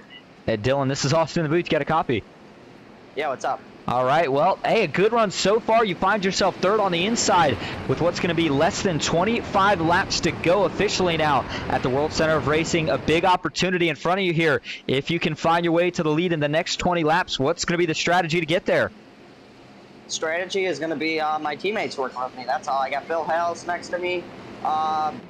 Clinton Woodby was up front leading laps, and with Bill too. So we got teammates all around us. So that's going to be the strategy to get up there. Teammates working with us, and us working with teammates. You know. Well, you talk about teammates, and I agree. You got to get them to get up there. But the question becomes the last lap. Do you push a teammate to the win if you're behind him, or do you try to make the move to see if you can win the biggest race of the season yourself? I think I just push them. I mean, there's not going to be much I could do unless I got help on the bottom. You know, it's all down to, you know, what happens. If I'm really feeling like going around them and feeling like being evil like that, but, you know, they would understand if I was going for the win, and same thing if they were going for the win, you know, just last lap race. And we'll see when we get there, though, you know. Sounds like a plan. Well, thank you for talking to us, and we'll see what you can do here the rest of the way. Yeah, no problem. Take care. Thanks, guys.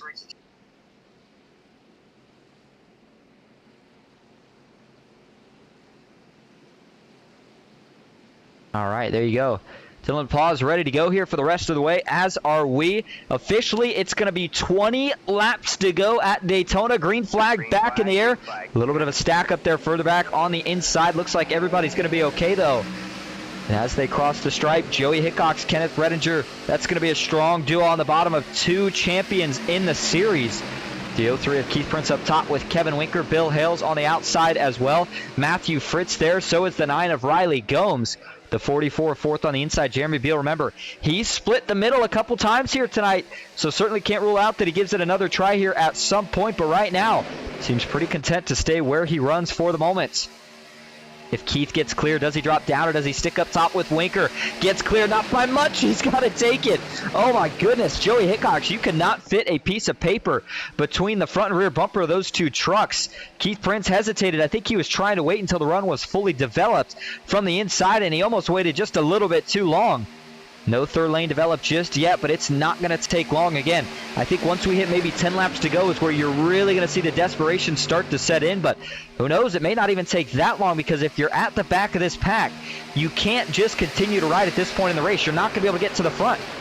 And so with that knowledge in mind, if you're at the front, you're fine with staying 2x2 for now and hoping that if you need to go to that third lane late in the race, it's open, but there's a good chance it's not. So if you're the 42 of Kevin Winker, What do you do here? Do you stay up top with Bill Hales? They've been working pretty good together here tonight as well. You know what? I keep saying different pairs, but Bill Hales in general and Kevin Winker, both of those guys have been working good with everyone tonight. Both of them have been the lead pusher. Oh, now hold on, Joey Hickox. As him and Redinger got offset, Redinger has to bail out of the throttle to make sure he doesn't offset Hook. Joey, nice job there by Redinger. Veteran move there to cut him a break and make sure that they didn't all just pile up. Bill Hales cooling down a little bit as he fades off the bumper just a little bit as they work their way through turns 1 and 2.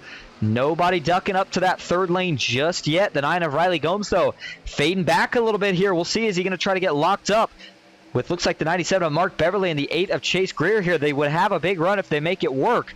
Dylan Paul is still on the inside. Talked about needing to get with teammates. He's not with any of them right now. The 44, Jeremy Beal, who's just behind him, though. The 29 of Matthew Fritz now up top, third truck in line. This could be a chance, too, for Matthew Fritz to capture one of the biggest races in all of NOMA racing here if he could get the Manny Rays 250, the season opener here at Daytona. But still got a lot of work to do. I'm telling you, being the lead pusher or the leader is the best spot to be on the entire track. Anybody else, you need to try to get to that third lane if you're trying to get to the front, because it's just too gridlocked. You just don't make enough progress, and as the track temp continues to cool here, as we continue to work our way into the night and the lights continue to get brighter here at Daytona, that bottom is going to become stronger and stronger to a point where you are going to have to push for probably everything you're worth on the outside just to draw even, much less have a chance to get clear. But it all just depends on who has the right momentum at the right time. Across the line this time, it'll be 16 laps now to go. Still a long ways away, but we always mention it. If they make it to the white flag, that and only then is when the race will be declared official. But here we go. We're going to see a move from Joey Hickox. He will now jump to the top. That'll make Kevin Winker the lead pusher. And so everybody else still 2x2. Winker looked like he took a thought there of maybe going to the top, but quickly ducks back down in line behind Joey. 42 sized him up really good. Watch the momentum they're going to carry down the backstretch here. Redinger got Keith Prince a little offset. They're going to be able to draw even, though. That was a good recovery push from Kenneth Redinger. It looked like Prince, once he got sideways there, was able to quickly straighten it out. How about Keith Prince? Got voted the best paint scheme last night in the Asphalt Outlaw Racing Truck Series. We call him Mr. Consistent in every series we see him in, whether it was the NOMA Series or whether it was the Asphalt Outlaw Racing Series. Tonight, proving that again here with a good top 3 run going. He's been top 10 for most of the night, and a chance still to capture that first win in the NOMA Truck Series here at Daytona. Kevin Winker with another big shove. Does he have enough temps here to outpush Redinger into turn 1? Looks like he gets Joey clear, not by much. Joey Hickox, though, able to slide down in front of the 03 of Keith Prince. And that shuffles Redinger back to third, but it'll give him a chance to cool down the motor on his Chevy Silverado. And up top, Kevin Winker, Bill Hales are going to get back locked together. Matthew Fritz still there as well. Riley Gomes, Jeremy Beal. Looked like he took a thought there about either splitting to the middle or maybe moving up. Realized quickly he wasn't clear and immediately ducked back down in line. Go back a little bit further in the pack and take one more run through these guys while we still have what kind of, honestly, right now is the calm before the storm. You got Nick Wood currently in last place. He sits in 30th at the moment and not with the lead pack. And then we've got a little 2-truck duo right here. This is 29th, Randy Bonomi, and 28th, the 12 of Michael Lawrence. And then going up a little bit further, John Shileno currently sits, actually we're going to make this a little bigger, 28th. It was 27th. So anyway, point is, John Shileno in 28th, just in front of him. That's Landon Kern in the 93 machine. He is in 27th, 26th, and the last truck currently tagging on to this lead pack. By the way, these two, it's really close enough. They're still within range of the leaders, and they're hoping that they are, if they want a chance to catch back up and have a chance at this thing. But it's the 96 of William George.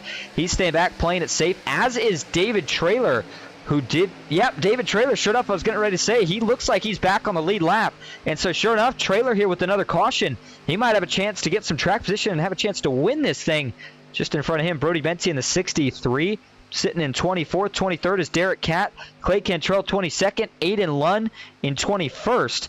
Zachary Stevens in 20th. Justin Bentley 19th. Clinton Woodby in 18th. Justin Bentley 17th. Jay Stinson 16th. Ronnie J. Morrison in 15th. Justin Parham 14th. Ryan Newman in 13th. Chase Greer in 12th. Mark Beverly 11th. Haas Beverly in 10th. Riley Gomes in 9th. Jeremy Beal in 8th. Matthew Fritz 7th. 6th is going to be Bill Hales. 5th, Dylan Paz.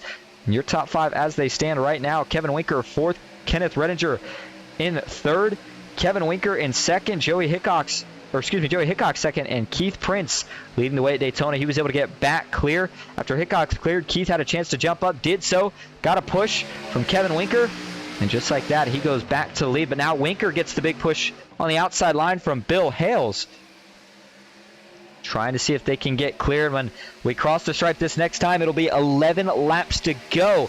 1 lap away from that desperation time. 10 laps, that's only 25 miles left at the World Center of Racing, and they're going to go by quick here if you're one of the guys in the back of the field. If you're in the front, they're going to go by slow here because you are trying everything to hold on. And if you're Joey Hickox and Bill Hales, at what point do you think about starting to save temp? Because you kind of have 2 options here. The first goal is just to keep your guy even so that you don't have to worry about falling back to the 3rd truck in line. But to do that, you got to save some temps, and if you do it at the wrong time, and you could see a big run from the other lane, get clear, all of a sudden you're back to 3rd, and it doesn't matter. But also, at the same time, maybe coming with, 4 or 5 laps to go at a certain point, you got to back up and get enough temps so that you can push the guy all the way to the finish on that last lap without blowing up. And so right now, Joey Hickox, I think what he's trying to do is get clear the outside. He did. Watch for the move from the 3 truck here as the 42 starts to get a run. Will Keith Prince try to block? No move yet. Wow, Joey did not jump out there. I thought for sure that Hickox was going to make the move on Keith Prince, especially with the run that was coming from the outside, but he chose to stay low, and you wonder if that may have been his last chance to make that move happen. So now as they work into the trial, we'll officially make it 10 laps to go here in the season opener at Daytona. Again, just under 25 miles remaining at the World Center of Racing.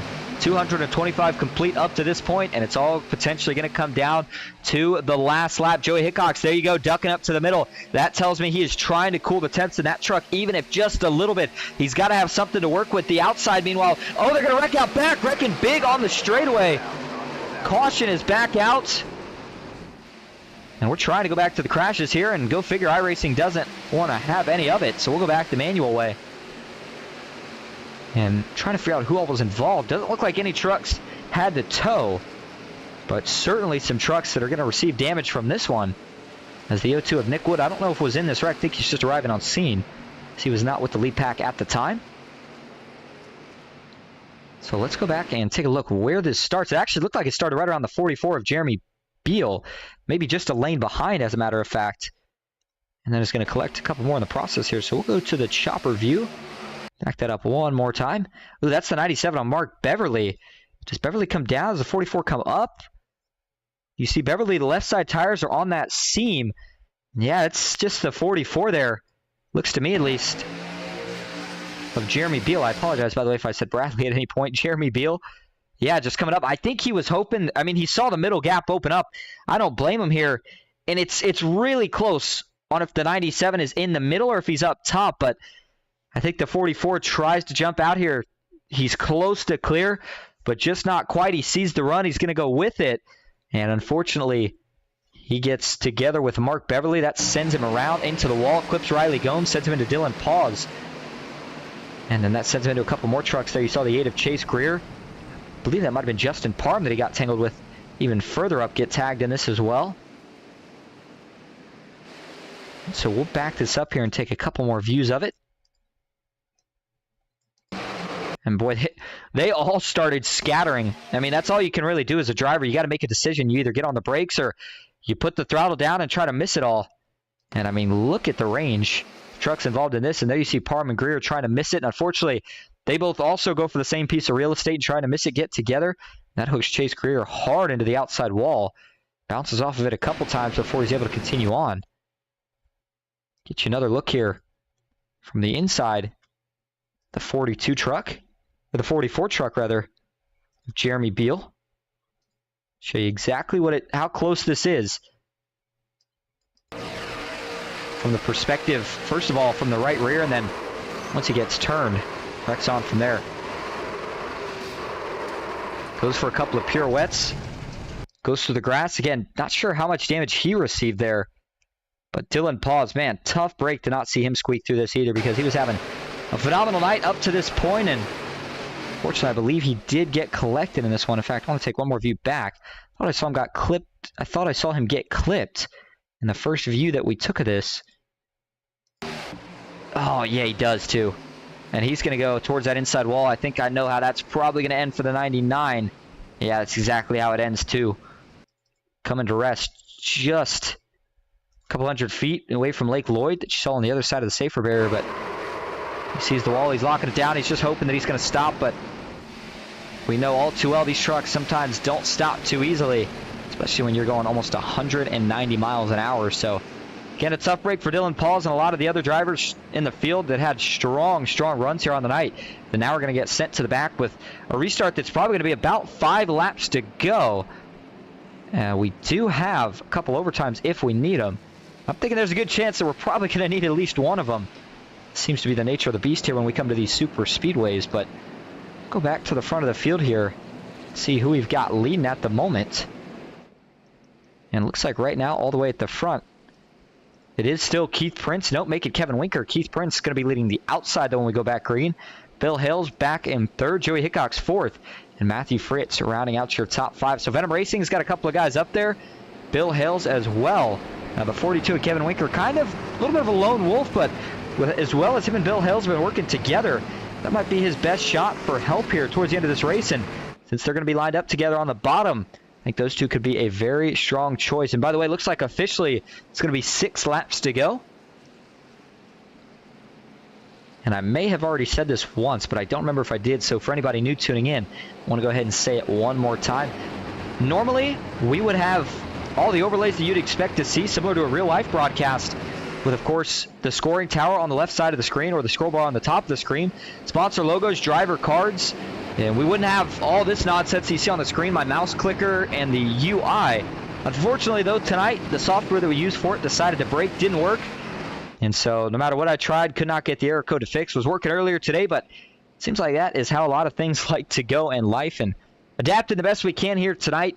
These guys are putting on too good of a race to miss it. So overlay or not, we are still out here, and we are ready to call what is probably going to be one of the most exciting finishes of the season. But just wanted to get that disclaimer out there. And again, we apologize for all the people tuning in wondering where the quality is. I can promise it will be back next week. We'll be getting the issue resolved here as soon as possible, but nothing I can do about it. So we thank everybody for sticking around, and hopefully you will stick around for the finish. Let's take a quick look here at the schedule for the NOMA Truck Series. Going into next week, we'll head to Old Atlanta, followed by Auto Club, and then Indy, Michigan, Talladega, the next super speedway we head to, followed by Darlington, Pocono, Kentucky, and Charlotte. The All-Star race is going to be at New Atlanta. Again, I think that was a good choice. Great time there last season. And then Nashville and Las Vegas going to be the 2 races in the round of 16. Chicago and Kansas make up the round of 8. And the championship 4 going to be making its return to Texas. All right, so here we go. Field in the hands of Kevin Winker and Keith Prince. 6 laps to go in the Manny Rays 250. Who is going to win it at Daytona? Here we go. Green flag back in the air. And already a good start from that inside line. Kevin Winker quickly taking advantage of that. He will jump to the top just after they cross the start-finish line. Joey Hickok seeing that as well. He's going to jump to the bottom, likes what he sees, but a lot of disorganization right now. Redinger's going to jump to the bottom as well. The top is not rolling. I think what they're trying to do here is see if they can push that 29. Clears. Caution is back out, and it looks like we may very well be headed to overtime. Trying to go back here and see what caused this one. Oh, man. Multiple truck pile up here. Just off of turn 2, David Traylor's in it. The 97 of Mark Beverly. The 88 of Clay Cantrell rolling through. The 51 of Ryan Newman. So now, I was wondering for a second if actually it wouldn't send us into the first overtime. But yeah, this will definitely do it with only 5 laps to go. All right, let's go back to the chopper view first here and see if we can figure out exactly what sparks this incident, if you will. And where's this? Oh, it starts with Ryan Newman and Sam Boutwell actually go back up here to the 51 machine. And so, when do they split here? Again, there was a lot of disorganization between the packs, and sometimes when that happens, guys start to try to make moves here. And you see, that's Aiden Lunn just in front of Newman. He goes to jump up to catch a draft, and I think Newman tried to go to the bottom. He just realized he wasn't clear. But yeah, because right here, it's borderline. There is a gap. It's brief, but he doesn't take it. Now the 47's there, and I think the 32 is starting to come down a little bit. Maybe the 51 just, I'm not going to say panicked, but maybe just got a little bit nervous right there and turned the wheel down a little bit more. Now, in his defense, does look like Sam Boutwell is just slightly off the yellow, but definitely not Sam's fault there at all. He's just holding his wheel steady, and then once the 51 comes down and they make contact, sends the 51 back up the track. Boutwell goes down trying to save it, gets into the 13, back up the track, and this one was a little bit more of a vicious crash. And then there you see Dylan Paws involved in this one, David Traylor, Mark Beverly, a lot of guys with nowhere to go, Jeremy Beal. Go back and see if we can get a little bit of a different perspective on this one.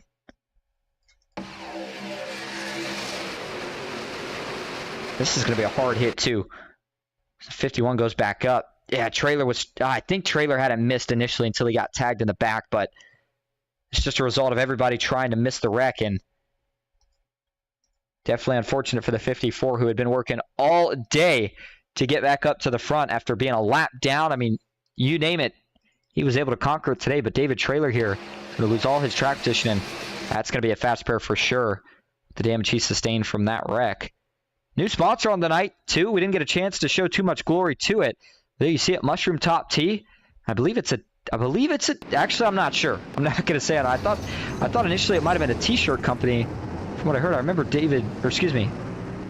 Yeah, I think it's, let's see if we can get a screenshot or a screenshot view of it. Man, I am jumbling some of the words here towards the end of this race. And I can't tell, but the point is from that angle and that wreck, the 54 is definitely going to be using a fast pair, no doubt about it. As we take one final view there from the TV static cam.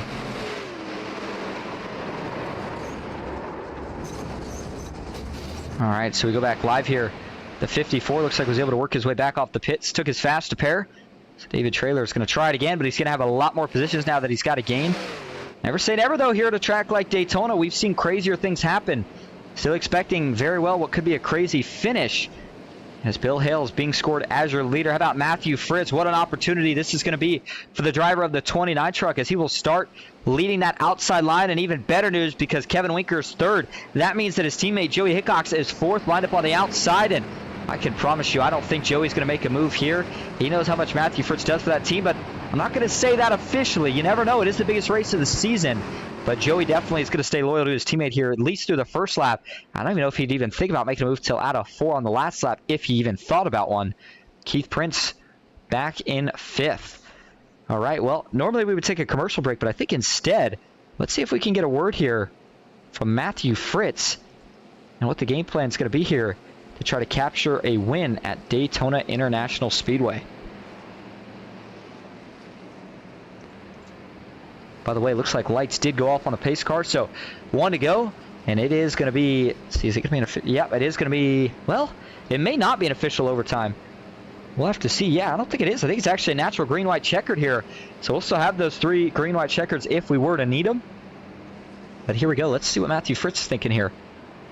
Hey, Matthew, this is Austin up in the booth. Got a copy? Yes, sir. Well, here you are leading the outside line for a 2-lap shootout at Daytona International Speedway. You got a teammate behind you, so how are you feeling right now? I feel pretty confident. Jelly's a great pusher, so we're going to go out here, try not to wreck, and bring her home, hopefully get a win. Well, do you think about sticking to the top the whole way, or if you get clear, do you jump to the bottom and see if maybe you can keep it as a 1-2 finish for Venom Racing? I'll probably stay with my teammates. You know, Jelly's a great pusher, and so I'll try to stay with my teammates as much as I can.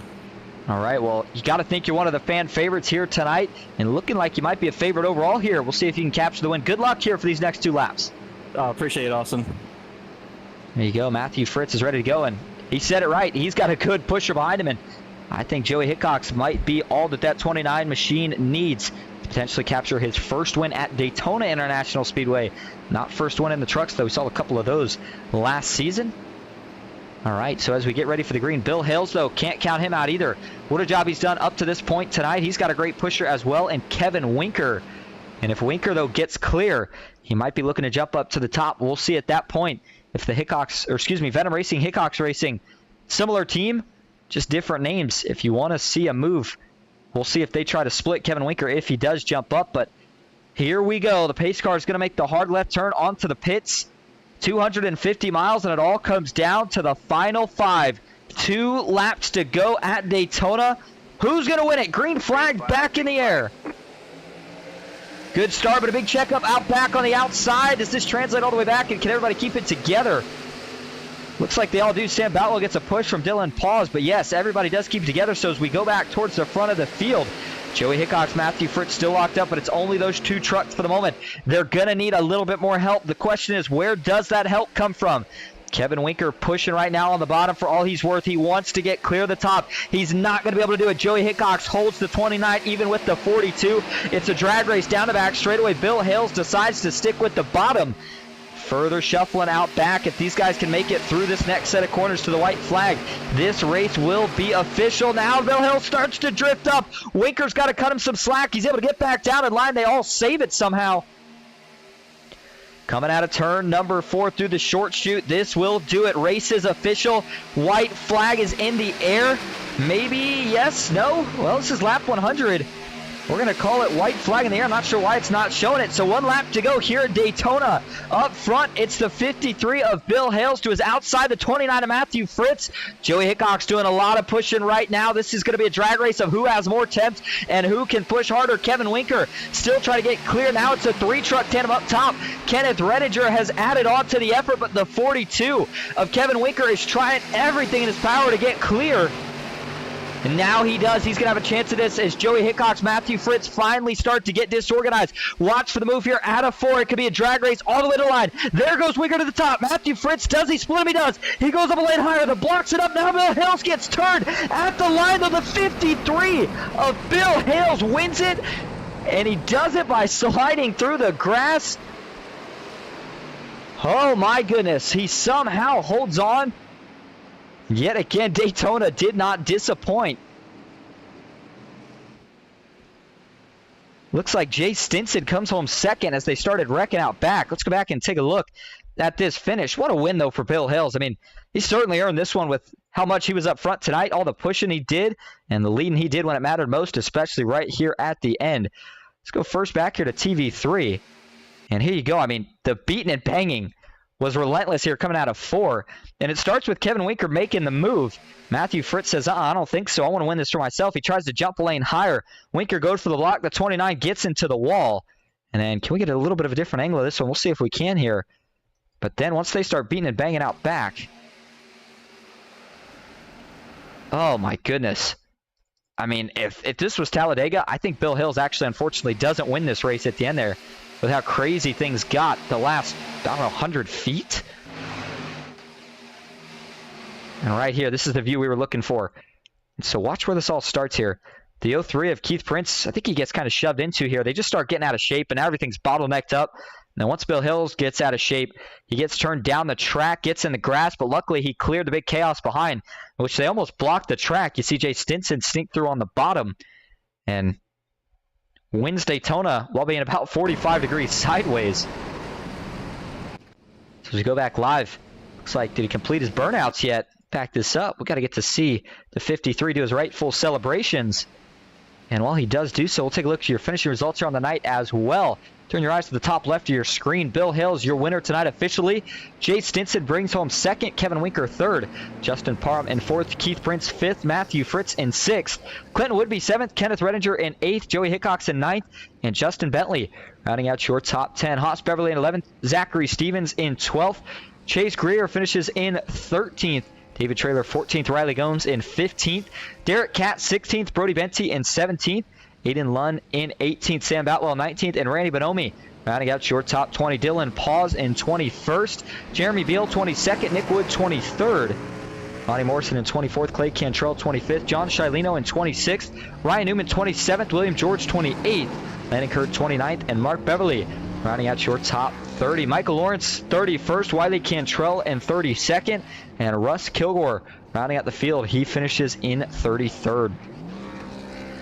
So as the celebrations continue here at the World Center of Racing for Bill Hales, he is a winner in the NOMA Truck Series. We are going to go see if we can get your top 3 in here for interviews. Stick with us. We'll be right back at Daytona.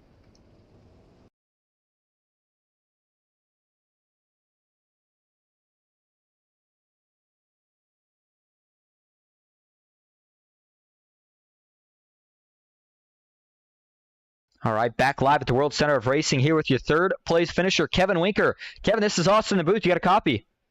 Yeah, gotcha. Well, you showed a lot of the same talent that we saw last week in the Clash here at Daytona. You bring home a podium finish, but man, you tried to make the move. Things didn't quite work out. Break down that last half lap for us. Yeah, I was just gonna push Bill there, and then I seen we kind of got a gap on the whole rest of the field. I thought maybe I could have a move, but I didn't realize they were gonna come that quick. I thought they were further back, and then I kind of just got sucked up there, and then somebody went the outside there, and I don't know what happened, who got turned or what, but I went across the line sideways. Second time of the night, I was sideways. So, yeah, I mean, that's kind of how these races go at the end. It's kind of all every man for himself. I had Prince up there as my teammate. He was behind me. I should have just pushed Bill in the end, but like I said, you got to go for the wins. You know, it's pretty hard to get him here, so you always got to try to go for him no matter what. Yeah, certainly do, and a good finish nonetheless. Good result for your effort here tonight. So before we let you head out, is there anyone you want to thank or shout out? Yeah, we're going to shout out to Bruce Milberger Custom Homes, come aboard and sponsor me in all my races, all my leagues. I know he's watching tonight, so big shout out to him. It's his birthday, so happy birthday. I don't know how old he is, but happy birthday, Bruce. Second, all Lincoln Nation, my girlfriend Shauna, Brett, Nicole, Justin, Brandon, Dylan, all them guys that come out every night and support me. Can't thank them enough. Nate Cogdale at Sonic Graphic Design for the paint. If you need any paints, check them out, Sonic Graphic Design. All the guys over at AOR for allowing me to race this season. I know me and Prince got top fives tonight for a team, so good team points. And then everybody that puts this league on, it's a great league to be a part of. I'm still a newcomer, so but so far I see a lot of good things. So shout out to those guys for the league, and then shout out for you, the broadcast. As always, we appreciate it. You do a hell of a job. Certainly appreciate it. Well, thank you for talking to us. Congrats again on the third place finish, and we'll see you next week at Atlanta. Sounds good. Thank you. All right, now that's going to bring us to your second place finisher here on the night, Jay Stinson. Jay, this is Austin in the booth. You got a copy? Hey, what's up, Austin? How you doing, buddy? Good. Well, I got to ask, when you came out of turn 4, did you really think you were going to end up second? And how did you manage to squeak through that last lap wreck to get it?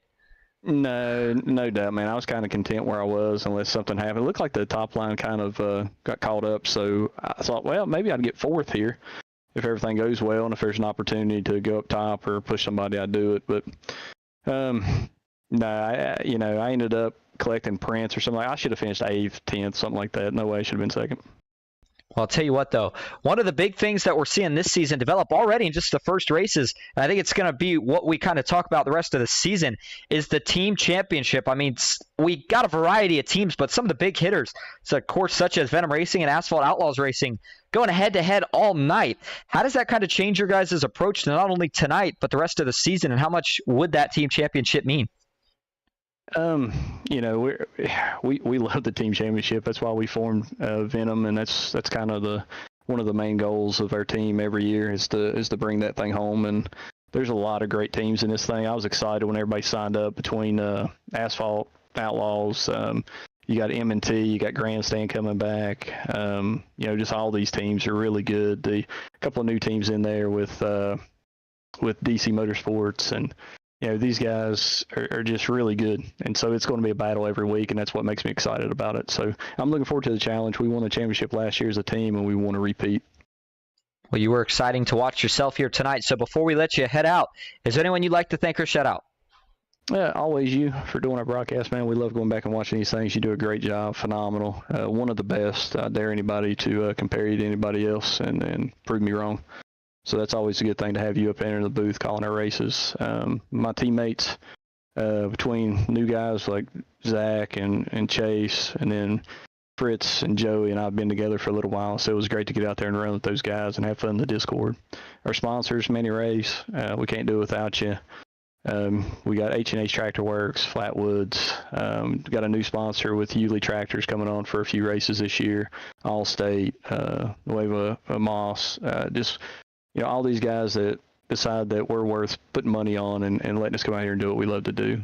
So we appreciate all those guys and all their help. We appreciate you talking to us. Congrats one more time on that second place finish. We'll see you next week at Atlanta. Thanks, buddy. I appreciate you. And now, time to talk to your winner. Gets it done on the biggest stage in motorsports. It's Bill Hills. Hey, Bill, this is Austin in the booth. You got a copy? Hey, Austin, how you doing, that buddy? Good. Well, I'll tell you what, during the race, I think I had about 3 or 4 different chances to bring you up into the booth, and I decided not to because before it seemed like we gave you the announcer's jinx every time we did. Seems like it worked out tonight. You dominated here throughout this race. You led a lot of laps. You were pushing a lot of guys to the front, and ultimately you bring home the win here tonight. What was the difference that separated you from the rest of the field, and ultimately, how did you hold them all off on that last lap? Well, Winker and me are kind of unofficial teammates, so we pushed. I really don't know what was going on in the first half of the race. I could literally push anybody to the front, but I couldn't get nobody to push me. And then, the car was strong tonight. We could run any line. We could side draft. We could pass when we wanted to. And then we came out 18th after the second segment. And me and Winkler went to the middle and then went to the outside and went 3 wide for a few laps and took the lead. And that had to look good on your stream, my friend. Yeah, it certainly did. With or without overlays, it certainly did. But nonetheless, I mean, a great finish, great way to kick off the season. Not much more to ask because you checked all the boxes that we needed to tonight. So before we let you head out, is there anyone you want to thank or shout out? Yeah, I want to thank the league, NOMA Truck League. They allowed me to join today, and I appreciate it. It looks like it's going to be a great league. And also thank the wife. Our 2 small companies are on the truck, M&H Construction and Melanie Hills Photography. And everything you do, man, with Ghost Networks, man. I watched the stream from last night, even though I had a not so good finish. But your streams are absolutely awesome, my friend. Well, I certainly appreciate it. And thank you for talking to us. Congrats on the win. See if you make it back-to-back next week at Atlanta. Thank you, buddy. Have a good one. You as well. All right. That was your winner tonight, Bill Hales. Big congrats to him. Well, I'll tell you what, that's just about going to wrap up our coverage here on the night. Again, we'll be back next week at Atlanta. And the good news is we will have the overlays back again. Huge apologies from Ghost Racing Network and myself, of course, tonight for lack of that. And talking about a pre-race, of course, of all races, it had to be the biggest one of the season. But thank you all for coming out, sticking around. I hope you enjoyed. Again, we'll be back next week, and we'll be back Monday night for the Fast Track Sim Racing Cup Series. That's going to do it for me, Austin Green, here on Ghost